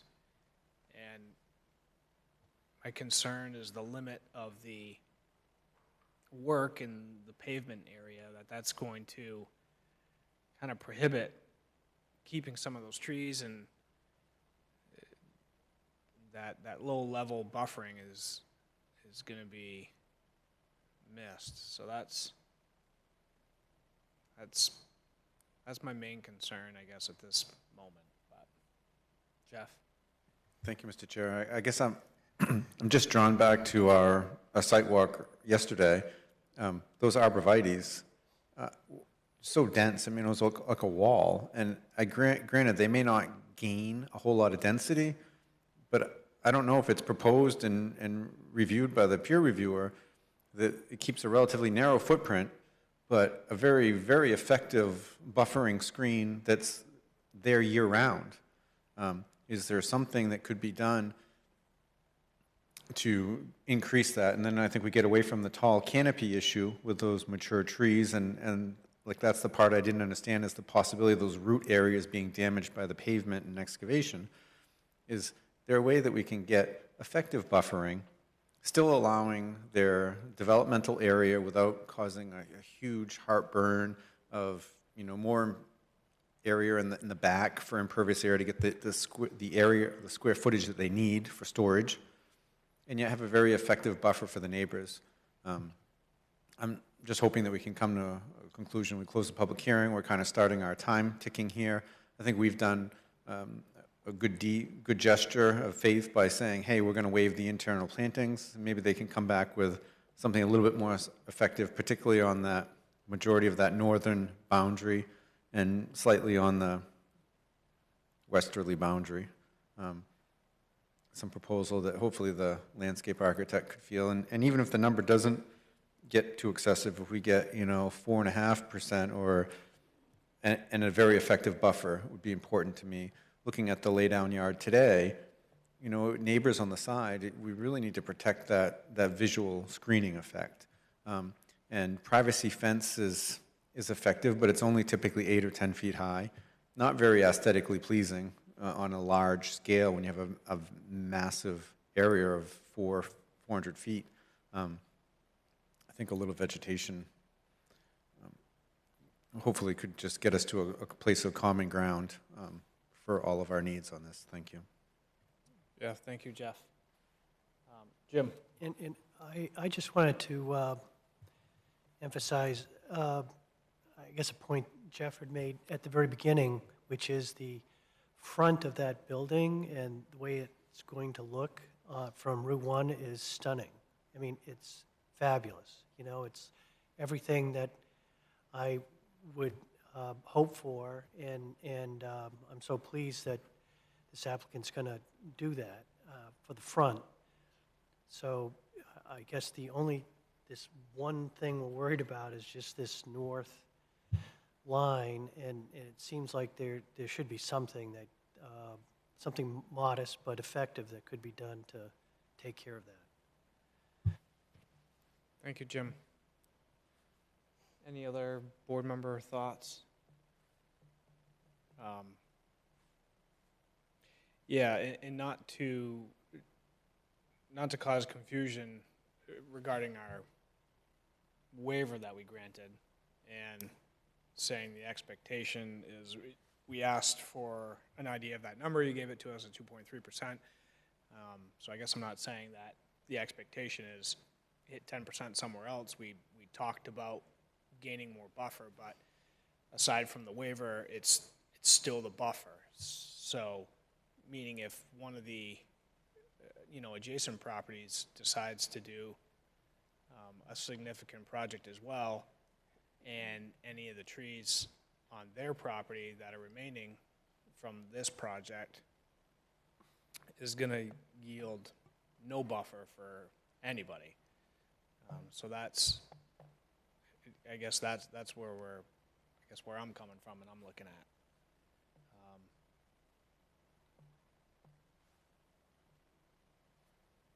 Any other thoughts by board members?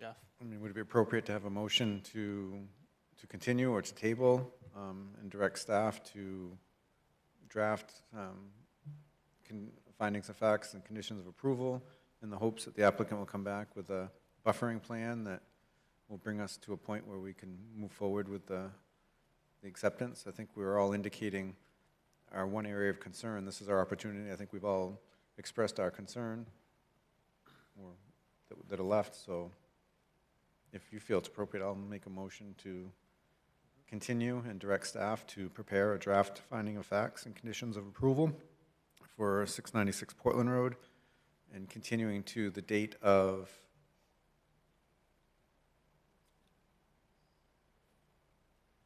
what would be the best? We will put it on October 1st, and we'll move the new applications accordingly. So the date of October 1st. Second. Thank you for the motion, Jeff, and the second, Jim. So, any additional discussion on the motion? Motion to table further review to the October 1st meeting to review draft findings of fact and conditions of approval. And Jeff, do we want to have discussion on directing on a specific direction to the applicant to update the buffering along that southwest property line? Is that, I mean, we've talked about it, but it's without proper direction or specifics. Southwest? So I guess I might have missed it. Do you want me to amend my motion to give more direction to the applicant, or? Well, I want to make it, I would like to make it clear to the applicant as to what our motion is and what process we're looking to move forward to. So if we're looking to table to get draft findings of facts and conditions of approval to review, and that's it, or do we want specifically to see a greater buffering in a specific area? I think in fairness to the applicant, if we don't specifically request something, then Okay. I'm just looking for the board to provide Jim? specific direction. Did you second that motion? I did. So if you want to amend your motion, I'll amend my second. Okay. So I'll amend my motion that we continue and direct the staff to draft a draft proposal, finding of facts and conditions of approval to continue to October 1st, and ask the applicant to come back with a updated landscape or buffering plan for the north property line, as well as the southeast property line in the rear truck storage areas, with the hopes of increasing the landscape percentage a little higher than 2.3% for the large parking area, and having the peer review of the landscape architect that the survivability of the buffering will be appropriate. And I'll second that, but I think you might have meant the southwest instead of southeast. I could very well. Basically, the two sides of the narrow section. Yes. I think that'd be northeast and southwest. Talking here. Yes. Yes. Sorry. Then I'll second that. All right, so we've had discussion, and Jeff has amended his motion, and Jim has amended his second. Any additional discussion? All right, those in favor, Matt? Yes. Jim? Yes. Carrie Lynn? Yes. Joyce? Yes. Jeff? Yes. I vote yes as well. Motion passes 6-0 to continue to October 1st. All right, thank you. Thank you.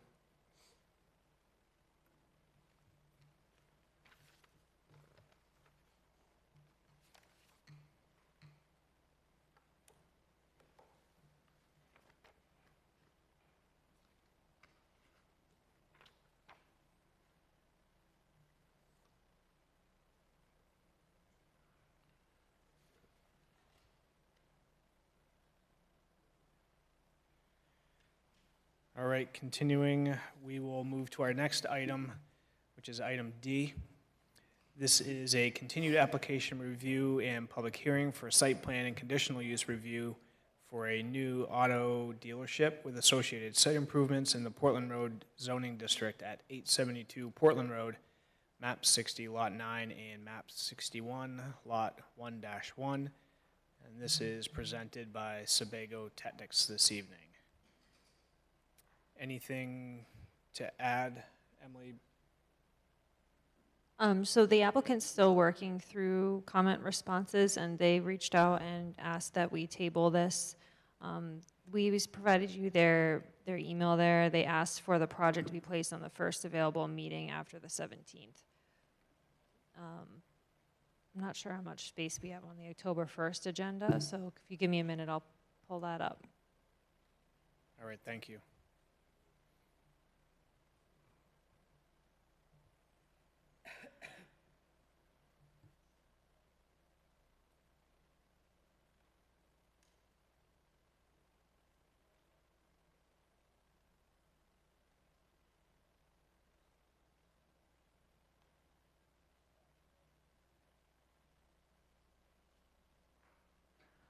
We could put this on the October 1st agenda, but I have already told other applicants that they would be on October 1st. So it is been here longer than the other applications. Mr. Chair, I'll move to continue this matter until October 1st. Thank you for the motion, Jim. I'll second. Thank you for the second, Jeff. Any additional discussion on the motion?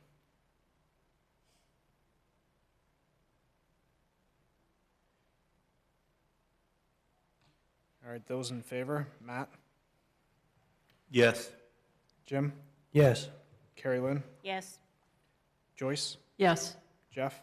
Yes. I vote yes as well. Motion passes 6-0 to table this item to the October 1st meeting.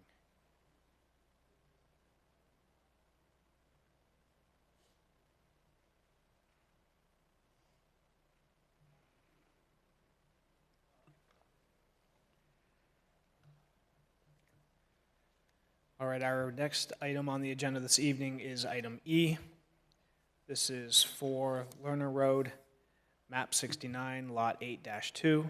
And this is a public hearing and continued application review for site plan and conditional use for a warehouse building and self-storage building with associated site improvements. And the applicant this evening is Whipping Post LLC, presented by Sebago Technics. Anything to add, Emily? Thank you, Mr. Chair. We just went ahead and provided the responses from the applicant, and there's some other reviews ongoing that we're working with the applicant on. One thing we had here was design guidelines, and then we just provided the review standards of the application. Great, thank you. And with us, we have the applicant. Want to give us a brief update here? Yes, good evening. My name is Chris Taylor. I'm an engineer with Sebago Technics, representing the Applicant, Whipping Post LLC.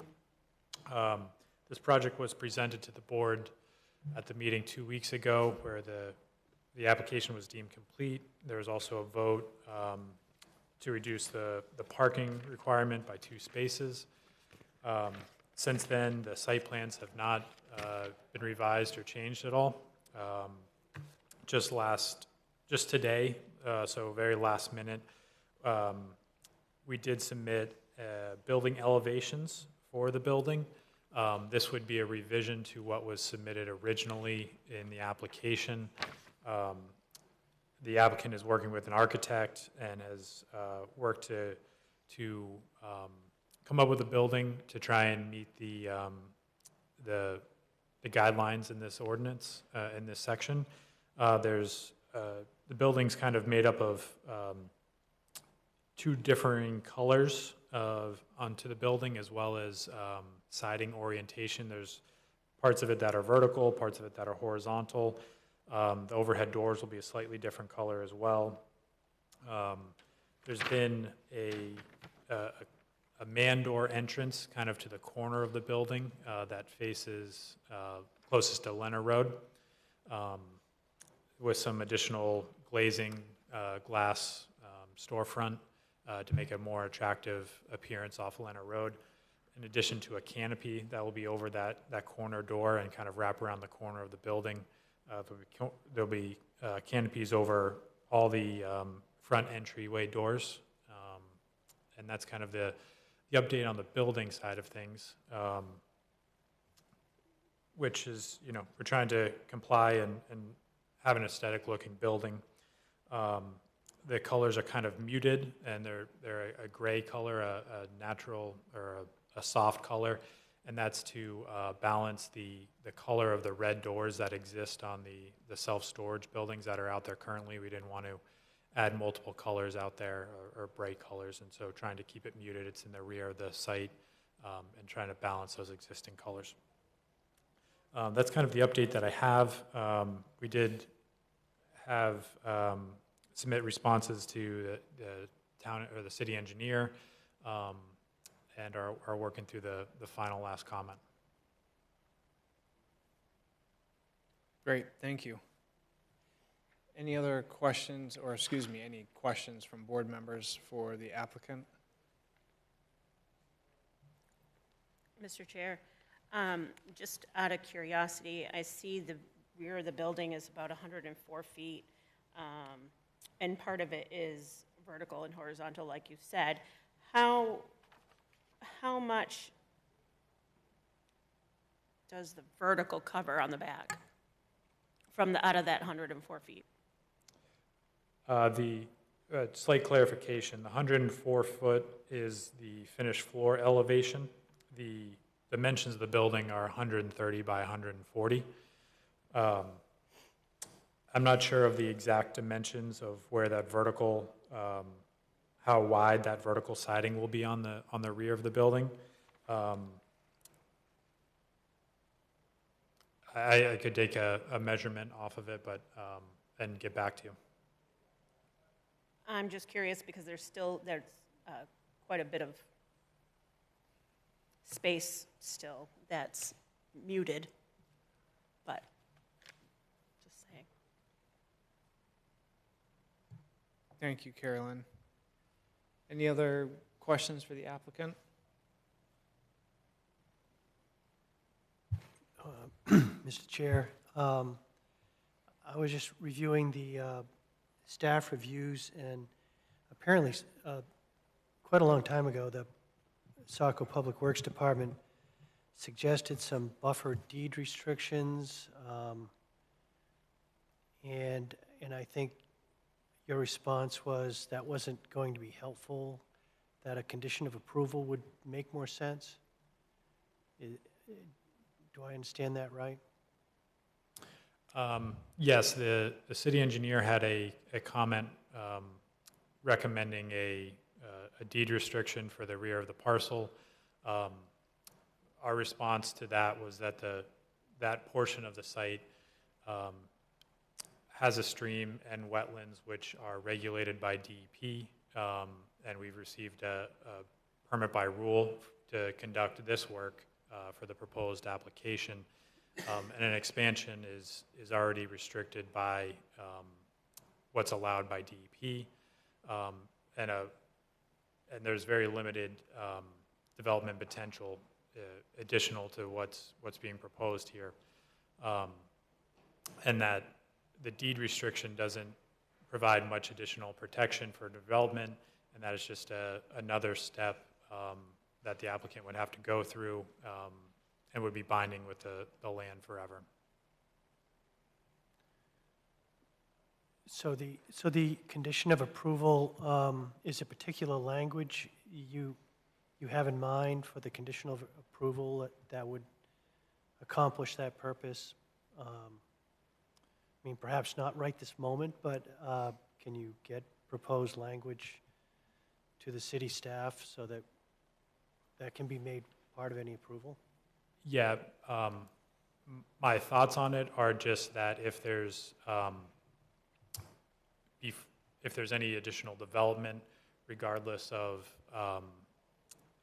size that encroaches within, expands the development to the rear, that it come before planning board for permits and approval, rather than a deed restriction that kind of runs with the property forever and has there's kind of no flexibility with it if anything changes from a city's perspective or ordinance changes and DP's perspective. That's great, thank you. Thank you, Jim. Any other board member questions? Jeff? I guess, Chris, are there any, that rear profile, the rear exposure that Carrie Lynn was speaking of, are there any reasons, would you need some emergency egress doors for space within the building? Did the fire department review the distance to the emergency exits? Would there be some characteristics that might be added in there for life safety code, like the door or window to kind of break up some of that profile? Are you talking about the door on the rear of the building? Well, there is one on the rear. Yes. But some of these larger buildings, I think there's a life safety code, there's so many feet interior into the building they need to be to an emergency exit. Has this moved far enough along that's been reviewed? And we're not looking for, or would there be more doors there? Because instantly once you put the door in there, there's the design feature, I think that she was touching on, and 130 feet long, and I forget what's the other dimension of the building? So it's 130 by? 130 by 140. So I guess that would be the question, is that are you going to be forced to put in some doors, which might be twofold, right? You're meeting life safety code, and then you're meeting some of Carrie Lynn's characteristics. You're breaking up that wall dimension. I was just noticing that it's a large wall with no emergency exits. It's possible. That's not my area of expertise for sure. But the applicant is working with an architect who's designed and come up with these building elevations. So I would like to think that they've looked at that. Okay. Well, maybe if we just confirm that, because it might be twofold if we know beforehand. Thank you. Thank you, Jeff. Any additional board member questions?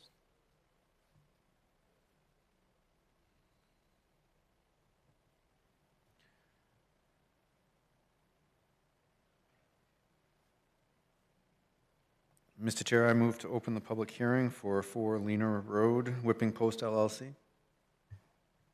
Second. Thank you for the motion, Jeff, and the second, Joyce. Any additional discussion on the motion to open the public hearing? Those in favor, Matt? Yes. Jim? Yes. Carrie Lynn? Yes.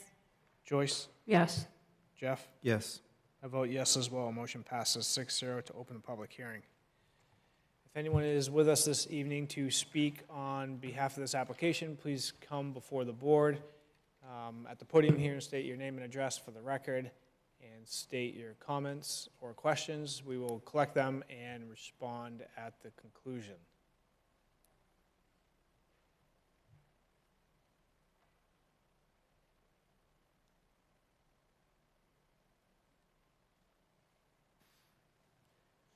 Mr. Chair, seeing no public wishing to speak, I move to close the public hearing.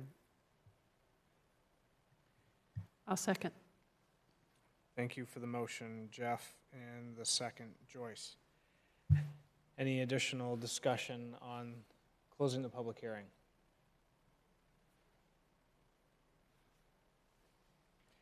Those in favor, Matt? Yes. Jim? Yes. Carrie Lynn? Yes. Joyce? Yes. Jeff? Yes. I vote yes as well. Motion passes 6-0 to close the public hearing.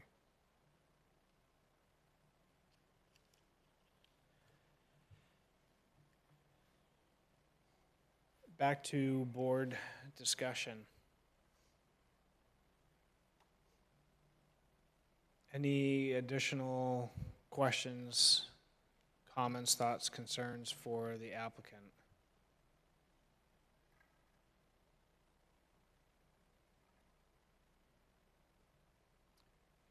So there's a few more review responses that we're working through. Carolyn addressed the rear elevation and side elevation, or Jeff asked about some exit doors, if any are required. That might be an opportunity to locate them there and meet that design requirement for blank wall spaces. Any other concerns from board members?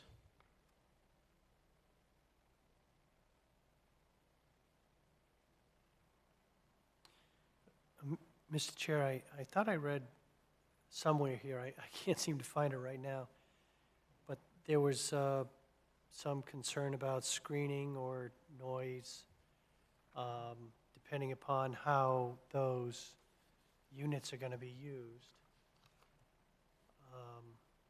Maybe that's already been answered, I don't know. But I recall seeing that someplace in our materials. So I don't know if that remains as an issue or not.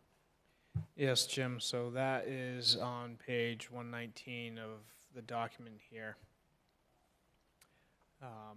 And that is, there's some notes there, response note that says, so the question is, at this time, the applicant has not provided any specific information on the type and size of equipment that will be located on the exterior equipment pad. Landscape plantings have been proposed to screen mechanical equipment. However, it is uncertain whether this will be effective to visually screen the equipment, reduce sound levels at the property line. Further information must be needed. So the applicant had noted that specific models and sizes of the units had not been determined yet, and that they asked that the review of screening and noise levels from mechanical equipment location be made a condition of approval. So I think that's the section that you're addressing. And if the board That's it. is satisfied with making a condition of approval, then we can. We have in the past. So specifically, as we know, right, in the ordinance, the sound levels can't exceed a particular sound decibel at the property line based on particular times of day. And we have, whether they've been located on the ground or elevated, we've required screening, and we've made that conditions of approval as well. So that's, if the board is satisfied with that response comment, then perhaps Emily could include a draft condition addressing that item.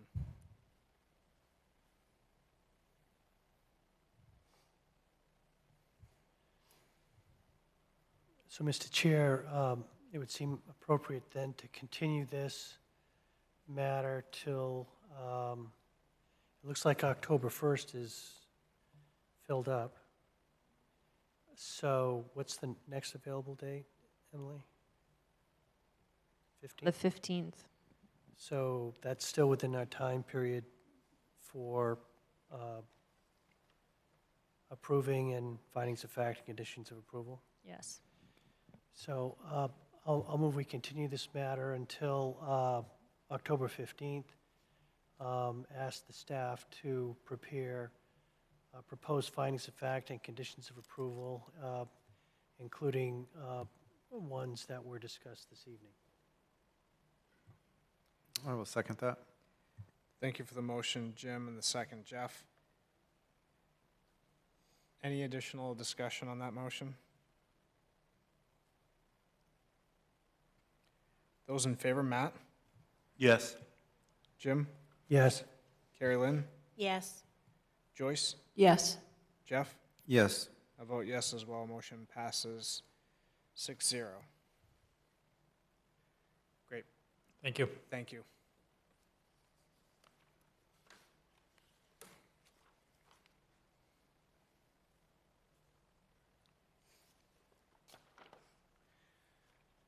All right, continuing to our next item on the agenda this evening, item F. This is a public hearing and continued application review for the expansion of an existing laydown yard with associated infrastructure improvements at 71 Industrial Park Road, map 71, lot 1-2. And this is presented this evening by DM Roma Engineers. Anything to add, Emily? We did the site walk this afternoon. You may want to debrief on that, and we're just reviewing this per 179 and 230 ordinance standards. Thank you. Thank you, Emily. Any questions from board members for Emily? With us this evening, we have Mr. Haskell from DM Roma. Again, as Emily had noted, we met on site this evening for a brief site walk. Board members in attendance were myself, Joyce Louis-Clark, Jeff Bruchel, Carrie Lynn Lane, and Jim Moyer, with Matt DiCiani unfortunately absent this evening for that item. But we walked the site with the applicant and along with Emily. Board asked questions regarding the wet pond and specifically some buffering to the north. We had a good discussion, and I believe board was satisfied with that walk and responses and the discussion had to date. So with that, any additional information that you wanted to provide or any notes or? Not particularly, just to confirm that since the previous meeting, none of the plans have changed at all. I'm glad you guys were able to get out there, take a look at the site as it is right now. It has kind of an active site as property. I'll discuss some of the things we talked about during the site walk regarding kind of designating storage areas on the site plan so that everything is organized, providing maneuverability spaces and everything like that. And I'll also discuss with the applicant on potential adding reclaim where it makes sense, rather than just straight gravel. So I'll talk with the applicant about those things and hopefully get a new plan for the next meeting. Thank you. Thank you. Any additional questions for the applicant?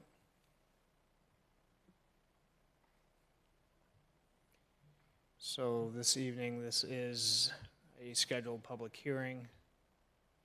So when the board is ready. Mr. Chair, I'll move to open the public hearing. I'll second. Thank you for the motion, Jim, and the second, Carrie Lynn. Any additional discussion on the motion to open the public hearing? Those in favor, Matt? Yes. Jim? Yes. Carrie Lynn? Yes. Joyce? Yes. Jeff? Yes. I vote yes as well. Motion passes 6-0 to open a public hearing. If anyone is with us this evening to speak on this agenda item, please come to the podium, state your name and address for the record, and present any questions, comments, or concerns. We'll collect them and we will address them at the conclusion.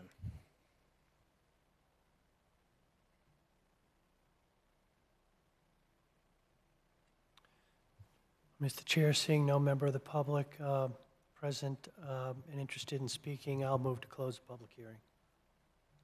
Second. Thank you for the motion, Jim, and the second, Carrie Lynn. Any additional discussion on the motion to close the public hearing? Those in favor, Matt? Yes. Jim? Yes. Carrie Lynn? Yes? Joyce? Yes. Jeff? Yes. I vote yes as well. Motion passes 6-0 to close the public hearing.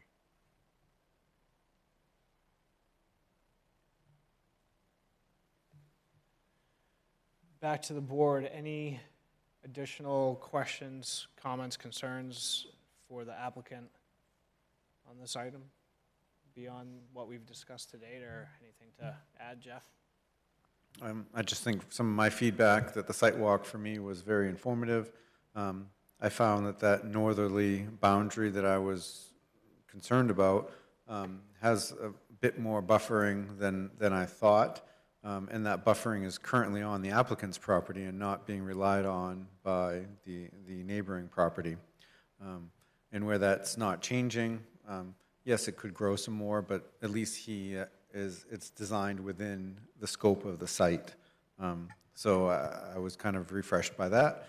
And I also, my perception, I thought there'd be a much larger encroachment of the non-permitted area. It didn't seem to be as large as I had kind of thought from the site plan that was provided. So to me, it seems like it's a smaller correction. But I would like to reiterate, and I don't think we discussed the possibility of not like a non-binding, but a draft layout of the site where the proposed storage areas would be, so that city staff can kind of have a sense of where the proposed storage areas are and what access might be for first responders within the site. And maybe we could come up with some sort of a concept plan to notice or to signage that, you know, the buffering zones are not, they're a condition of site approval and should not be cut. I know it's kind of new, it's uncharted waters a little bit for this board, but on site it kind of made some sense that it's a condition of site plan approval. So maybe come up with something that might have an option or proposal for signage. And then I look forward to just kind of hearing about the possibilities of maybe a little different texture for the surface as you work on that reclaimed area, the focus area, if there will be some reclaim, as you had mentioned.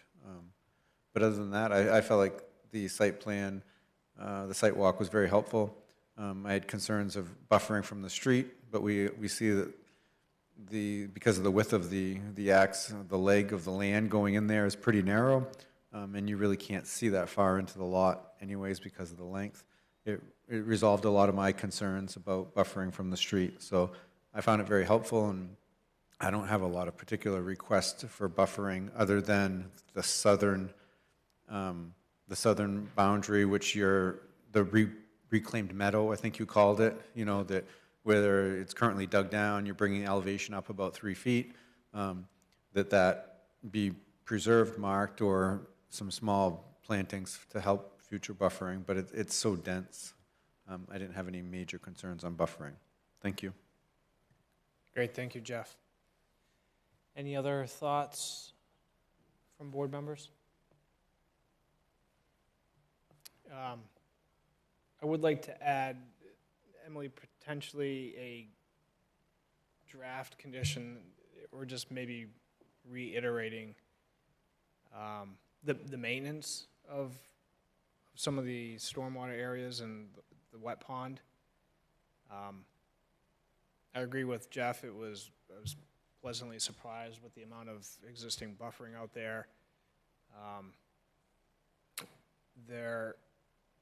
Some of that wet pond, some of those gravel riprap areas looked like they were functioning. It's been dry, and I wouldn't say that they were in disrepair, but they were starting to become overgrown, as the applicant knows. But I just want to make sure that that doesn't get too far out of control. So sort of back into our compliance with staff, but Other than that, I agree with Jeff. It was a good informative site walk, so much appreciated. Jeff? Mr. Chair, to kind of elaborate too, when we're talking about the draft conditions, maybe we could have a draft condition with some wording to the effect that the applicant knows that city staff will be going in to do their annual review of these water treatment facilities, and at that time, they would like to have a non-formal update of where the laydown storage areas are to be proposed, so that the applicant kind of knows that the city's wanting to have this, updated. I think Emily knows what I'm trying to get to, just the clause that versus just focusing on the water site, that they are going to be looking at the types of material and where they're being laid within the facility for ongoing monitoring of that use. Thank you. Thank you, Jeff. Jim? And the only, those are all great comments, and I think very helpful. The only question I have is, there was that trailer that was parked near the existing wet pond, and if that's okay to be parked there, that's fine, but to the extent that that area needs to be accessible and clear to be able to maintain the existing wet pond, then it would seem to make sense that that be moved, and perhaps as a condition of approval that area be accessible for any maintenance of the existing wet pond. Yeah, Great. Sorry. Nope, that's okay. Thank you, Jim. Go ahead. Sorry. Access road is really just for if they ever needed to go in there with a piece of equipment to clear out anything. So it wouldn't be an emergency that they need to be able to get out there. So it would give them a chance to move some of the materials around before the contractor gets out there. But I mean, if that's something that concern, that's an easy one, I believe. Well, I don't want to create more problems than might exist, but to the extent that that's important, then that it would it needs to be available to be access to take care of the wet pond. Then it would make sense not to have equipment parked there. That's all. Right.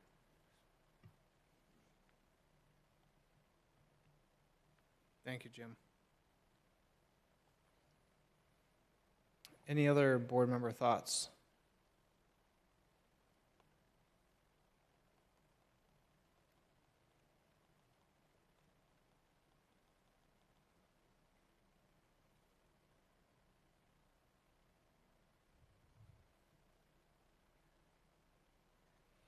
So, Mr. Chair, seeing no other comments, I would move that we direct city staff to draft or to create draft findings of facts and conditions of approval, and that we continue this item to review on the October 15th meeting. Second.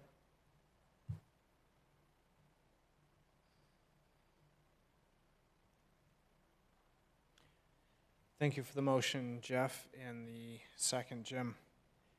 Any additional board discussion on the motion? Motion to continue to October 15th for staff to provide draft findings of facts and condition of approval, and for the applicant to update and just clarify and answer some of the questions we've discussed this evening. Those in favor, Matt? Yes. Jim? Yes. Carrie Lynn? Yes. Joyce? Yes. Jeff? Yes. I vote yes as well. Motion passes 6-0. Thank you very much. Thank you.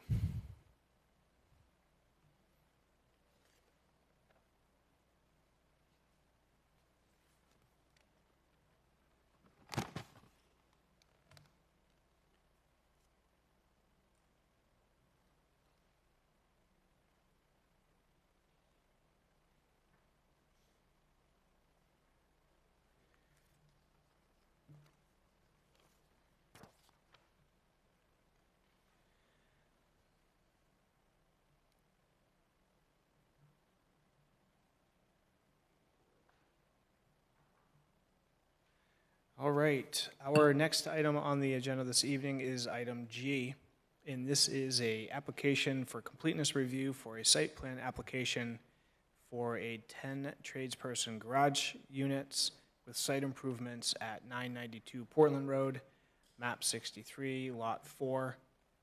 And this item this evening is presented by Sebago Technics.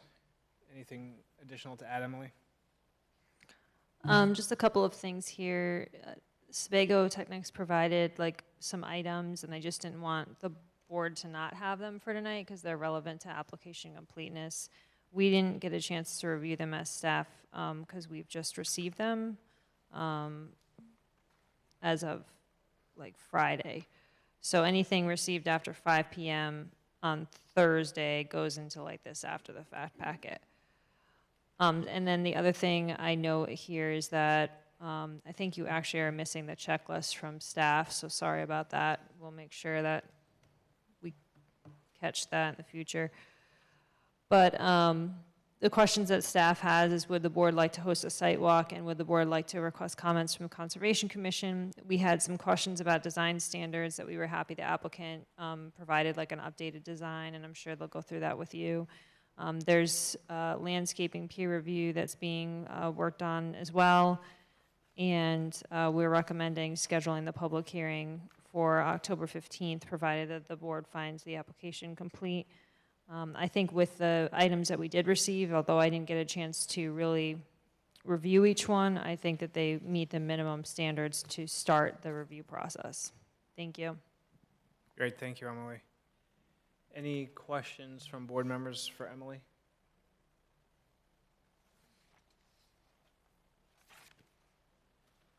All right, and with us we have Mr. Orr from Sebago Technics. Go ahead. Thank you. Good evening again. My name is Matthew Orr, civil engineer at Sebago Technics. I'm here on behalf of Mr. Gibson, who is proposing the 10-unit tradesperson garages that are in front of you for application completeness. Mr. Gibson does own the Tough Grout business, which is currently operating out of the garage that is on site, which will be demoed as part of this application. So the larger unit in the back would be occupied by his business, and then the other 9 would be then rented out to other businesses and tradespeople in the community. The proposed structure is a little over 7,400 square feet in total size. It's intended to primarily just be a landing spot for tradespeople. They come in for the day, load up their vehicles or any sort of utility vans that they may have, and the like, place to store materials overnight, maybe small shop space if they need to assemble small parts and things before they commute out for the day and conduct their business off-site. This isn't intended to be any sort of automotive or maintenance repairs or any sort of those things are taking place at this facility. In addition with that, the driveway area is existing today, so that'll just be repaved from the public sidewalk along Portland Road back into the facility, and adding in all the parking spaces for these units.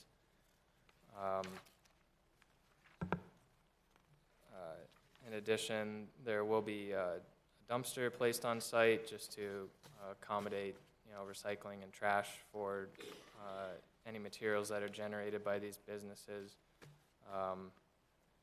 There is a proposed stormwater will be treated and detained through the use of an infiltration basin on the southern corner of the property. And utilities have been stubbed in with the recent work that was done in Portland Road, so there is no need to cut into the roadway. So water and sewer services have already been previously extended to the site.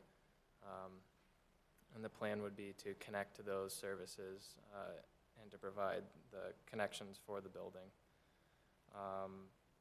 In addition, as it was shown, we're proposing to extend the overhead power from the southern side of Portland Road onto the property, and then from there drop it underground to serve the garage units.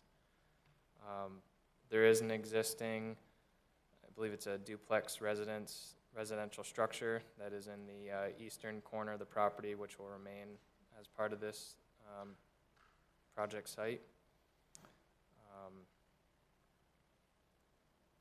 And I believe with that, I can turn it over to you all for any other further questions you have. Great, thank you. Any questions for the applicant from board members?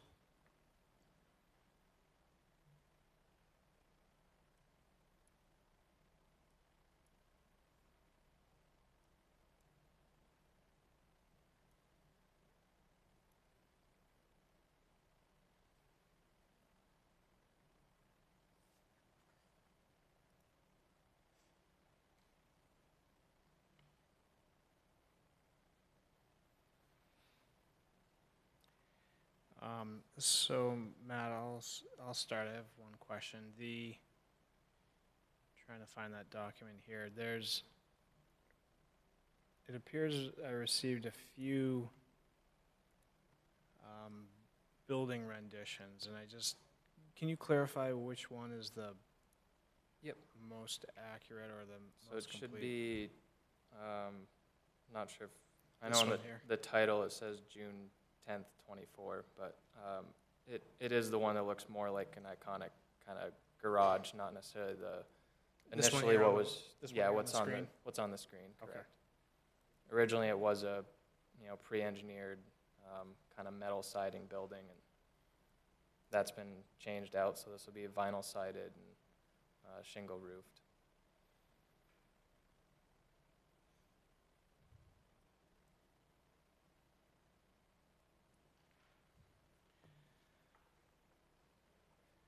Okay, thank you.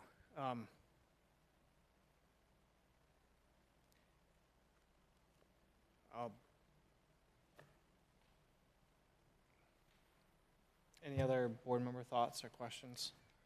Jeff? Mr. Chair, respectfully, with the amount of information that was submitted as an after-the-fact packet, I would request or be much more comfortable that we take no action on application completeness tonight so that we can review the landscape correspondence as well as, well, basically all aspects of the application.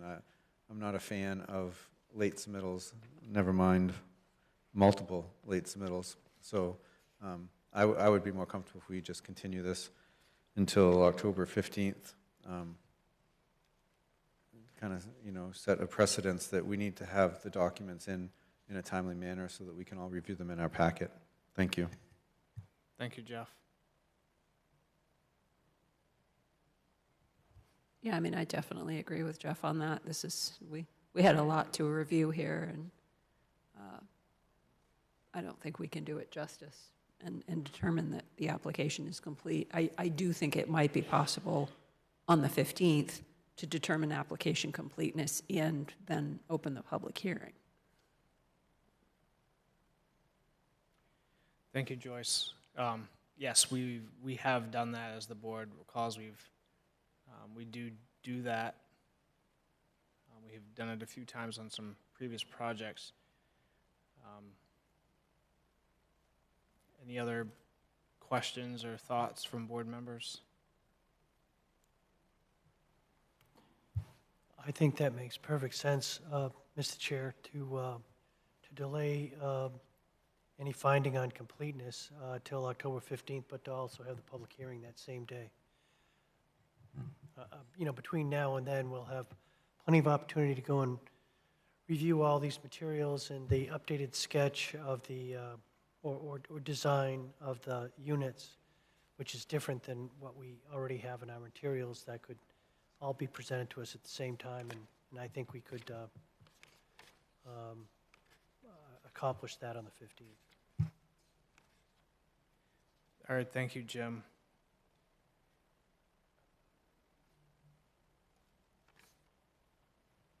Mr. Chair, I think the only other issue that sprung to mind for me was a site walk, and if we can manage to do a site walk before the 15th, I think we'll have a much better idea of what we're dealing with here. I agree. Board members, I would support a site walk as well. Emily, is there an opportunity before our meeting on the 15th to perform a site walk for this project if that date works with the applicant? On the 15th? On the 15th, prior to the scheduled meeting, we typically do a 5 o'clock. It should still be, we can take a poll by board members and see if a little bit earlier that day works. We're talking a few weeks from now. Approaching the 6 o'clock time might start to get dark, but let's Yes, start we with can that. do it. That date works, at least. And does a 5 o'clock work? Do a little bit earlier from board members? I know Jeff and I struggle for 5 o'clock, but October 15th. Does that date at least work?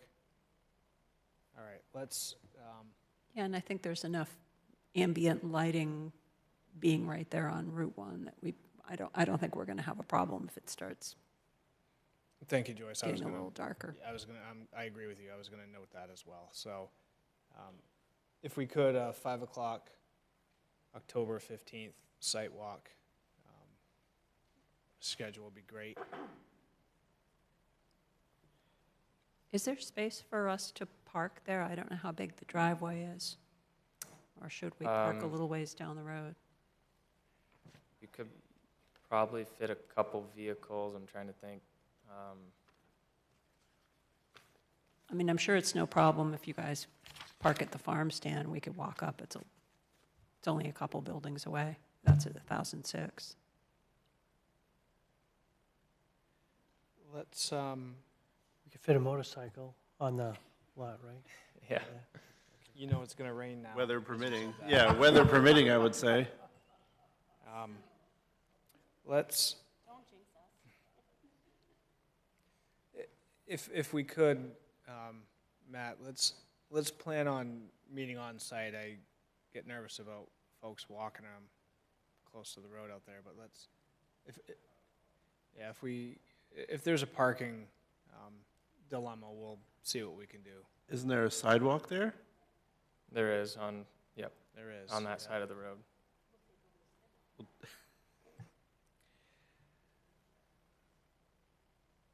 All right, so Emily, we have a site walk scheduled for October 15th at 5 PM for this item.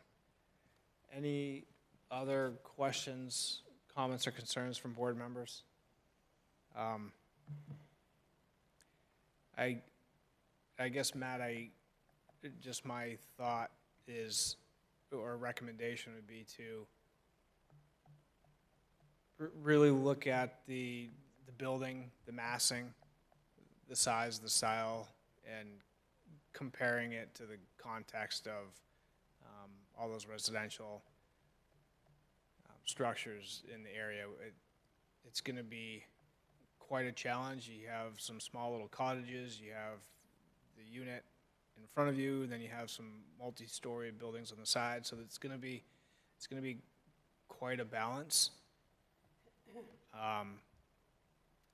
I appreciate the gable roofs over the other original sketches that came in with the packet as well, but I don't think it's quite there yet, but I'd recommend some more work in there, but Sure. I also, go ahead, Jeff. I do, there's quite a bit here. I do think I'm on the same page as the board members, trying to digest the rest of the information here and circling back, but those are my immediate thoughts right this moment. Jeff? Yes, Mr. Chair, so I agree. Part of my,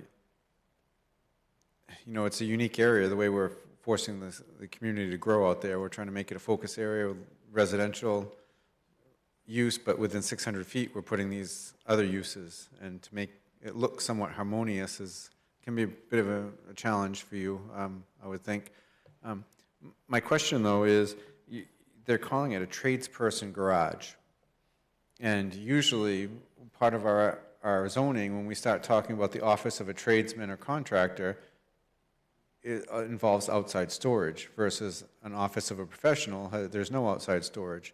So are you proposing, or are you going to have some sort of restrictions that there are no outside storage, or are you going to be able to,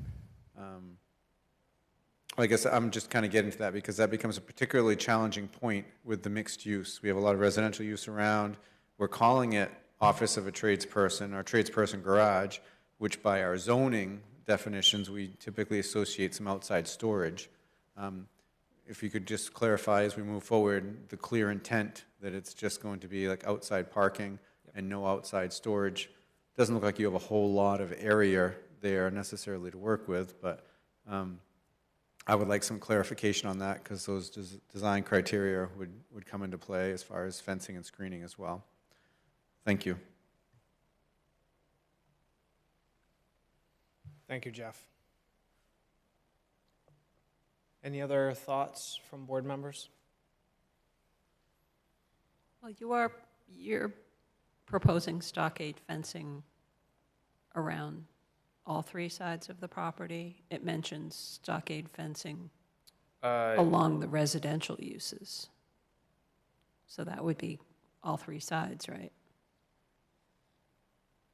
Yeah, right now we're only proposing along the northern and western side, because there's an existing fence that's run-down chain link fence that's there today. It's basically rebuilding all of that. We hadn't proposed fencing along this side, but we can certainly look into that as we move forward with the application.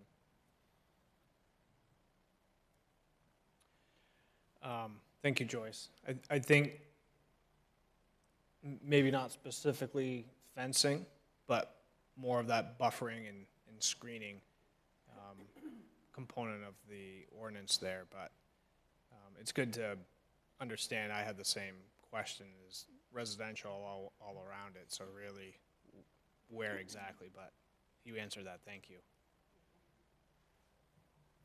Perhaps some of that fast-growing arborvitae could fix that problem on that southerly side. All right. Any other board member thoughts?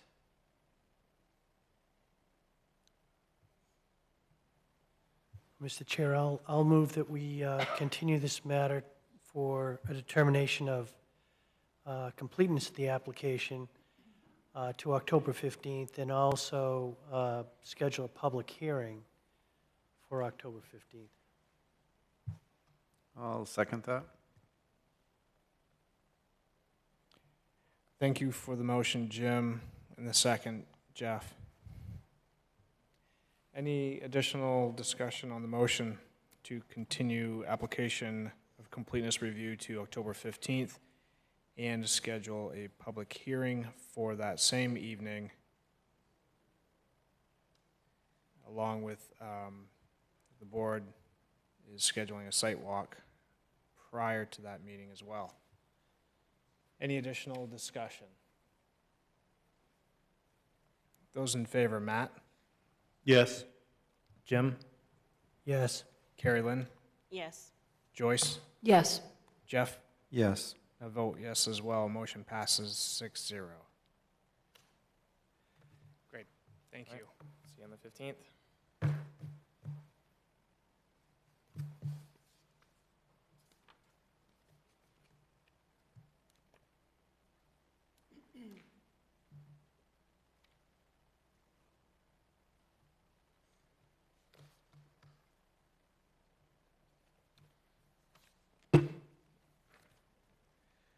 All right, our next item on this evening's agenda is item H. and this is a street acceptance request for Mackenzie Preserve. The road is called Tabby Way. This is map 62, lot 18-4. Anything to add, Emily?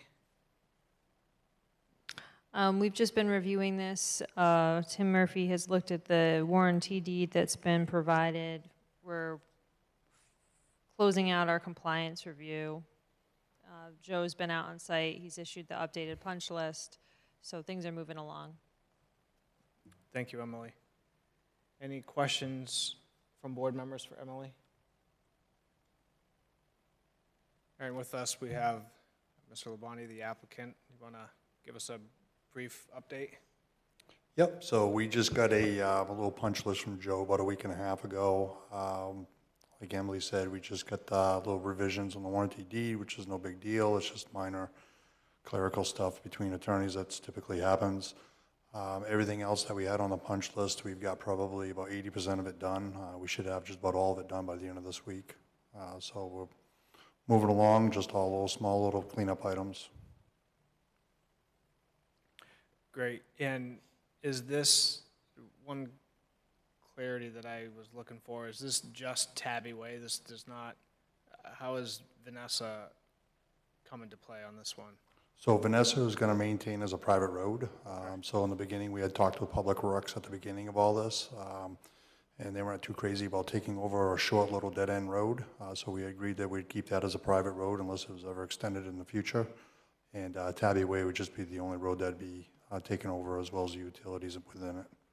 Okay, great. Any questions for the applicant by board members?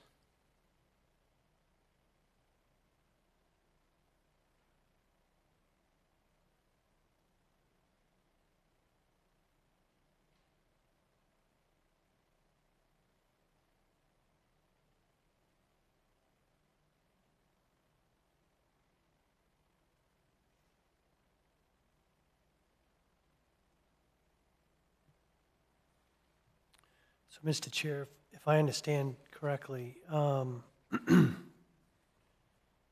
job here is to make a recommendation to the city council on street acceptance, and if we were to make that recommendation,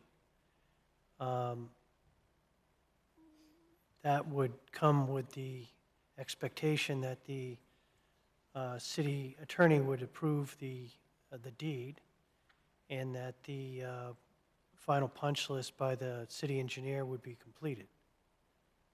Is that right?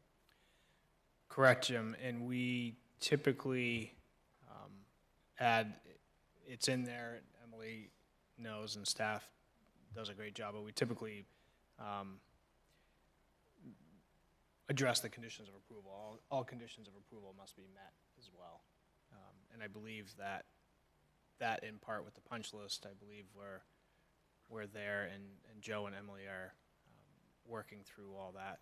So, yes. Yeah. To answer your question, Jim, we'll have everything 100% complete before we go to council. Okay.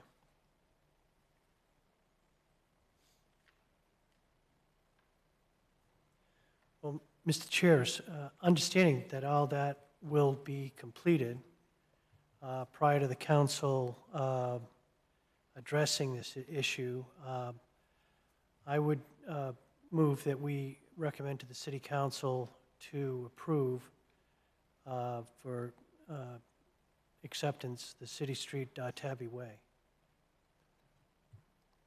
I'll second that. Thank you for the motion, Jim, and the second, Jeff.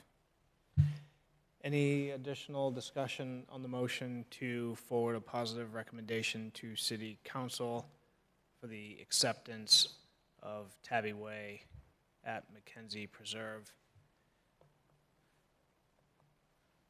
Jeff? I just want to thank the applicant. I think it's nice to finally see a throughway with connectivity without being a dead-end street for our subdivisions. Thank you. You're welcome. Thank you, Jeff. Is that a hint for the next one?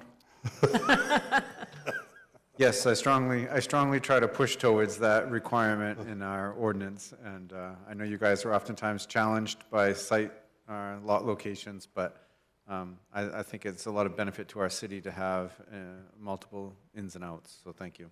Yeah, I think it works well with this particular property too, where it's so much road frontage. Any other thoughts, discussion from board members? All right, those in favor, Matt? Yes. Jim? Yes. Carrie Lynn? Yes. Joyce? Yes. Jeff? Yes. I vote yes as well. Motion passes 6-0. Thank you. Thank you. All right, continuing this evening, our next item on the agenda is item 9, the previous item 8, general correspondences. We have a few items. One here, an email from a resident, Kelly Archer, dated September 3rd, 2024. And we have a receipt of a legal opinion regarding section 188-802. Anything to add to those items, Emily? We just wanted them noted in the record. So in the future, I know we're going to be talking more about section 180-802, but I want to make sure that you got the correspondence. Great, thank you. Yes, Jeff? Mr. Chair, I'd just like to take a moment to thank the staff in noting some of our peer review and like this legal opinion. I think it's very refreshing when we get, our professional evaluations. This legal opinion had the opinion and it had a lot of reference. Being a code guy, I think when we're referencing particular sections of their thoughts, it really adds a lot of depth to the review. So I felt like the legal opinion, and there was another one that was done, actually a couple of our landscape reviews. They do a really good job of reaching out and looking at the ordinance that they're evaluating and tying it in. It adds a lot of depth, adds a lot of value, and I think that that's good. I know you have a running list of your peer review vendors, and I think we're doing a good job of getting very factual, tangible reviews.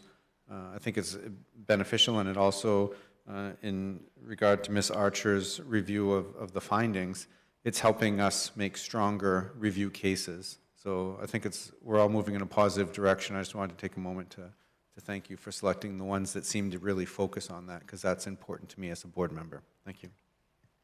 Yes, thank you. I agree with what he said. Thank you, everyone.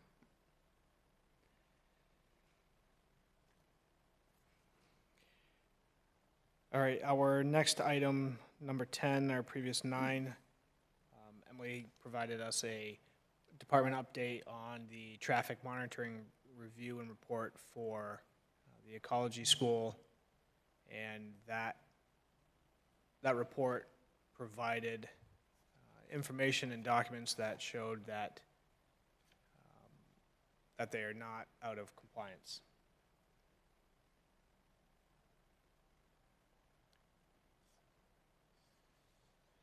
Any questions additionally for Emily? Jeff? I just wanted to make sure, I think I'm interpreting this correctly, but, obviously we're only focusing on traffic that's going to the Route 112 intersection. And they're right at their limit for the scheduled activity, one below, I think, on both counts. But we don't, the traffic that's coming out of the driveway and going the opposite direction towards Buxton is significantly higher in ratio. So either they're communicating that very well, and it's nothing we can do here, hindsight, but I think that that's something that as boards, when we're evaluating, we have that condition about, negative effects on adjoining communities. And like this sort of traffic monitoring, we just ought to think, like Joyce works very well at creating really good details in our conditions of approval. That might be something to monitor as well. In this case, it works out for the condition that was applied to this one. But if they're just telling all their attendees, oh, make sure you come or exit in this direction, it's not necessarily fair to an adjoining community. And granted, these are relatively low numbers, but to always be thinking how applicants might be working around some of the conditions that we impose. Thank you. Thank you, Jeff. Jim? Well, I think that's a fair statement. Although I would say that I think since that bridge over Stackpole Creek's been fixed, you actually see a lot of traffic. I mean, forget about the school, just a lot of traffic from Buxton using Simpson Road as a cut-through. And those of us on the Simpson Road, will cut over to Buxton doing this exact same thing. So there's a fair amount of traffic that isn't really being monitored by this, that could still, affect whether or not it's wise to have a separate left-hand turn going into the Simpson Road. So it becomes a very gray area, I think. And I don't know if the school was encouraging people to go to Buxton instead of come out on 112. But I think it's just fair for us to recognize that there's a significant amount of traffic on the Simpson Road now that has absolutely nothing to do with the school, simply because people are using it as a cut-through. I thought it was because you moved out there and they resurfaced it. It's just a beautiful road to drive on, so. It's that too. Thank you. And any other thoughts, questions for staff? I have a thought, and I just wanted to, we were talking in the office earlier because this after the fact packet seems like it's really large. So maybe in the future we'll talk with you all about changing the timelines on the SOP, like maybe if we can get everything maybe by Tuesday at 5 p.m. for like our cutoff for the packets, and then maybe like these paper packets are like Monday by 5 p.m. or something, because we're just scrambling in the office. We have no cutoff for like the paper packets, so like Lisa scrambles say to like 2:30, pulling all this together, among all the other stuff. So Tuesdays have been like a pretty heavy workload. So if we could just get a timeline, maybe we can suggest something, and the board, like we can work with you on what's reasonable. Yeah, if you present something that works for you internally, I think the board would support it.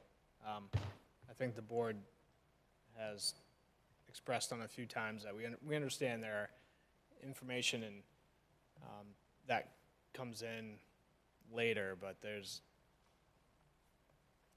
it's difficult for us as well. Okay, thanks. I'm in full support. I've always said, a full week before. To me, that's the cutoff. A full week before, you guys are super diligent in getting great packets to us.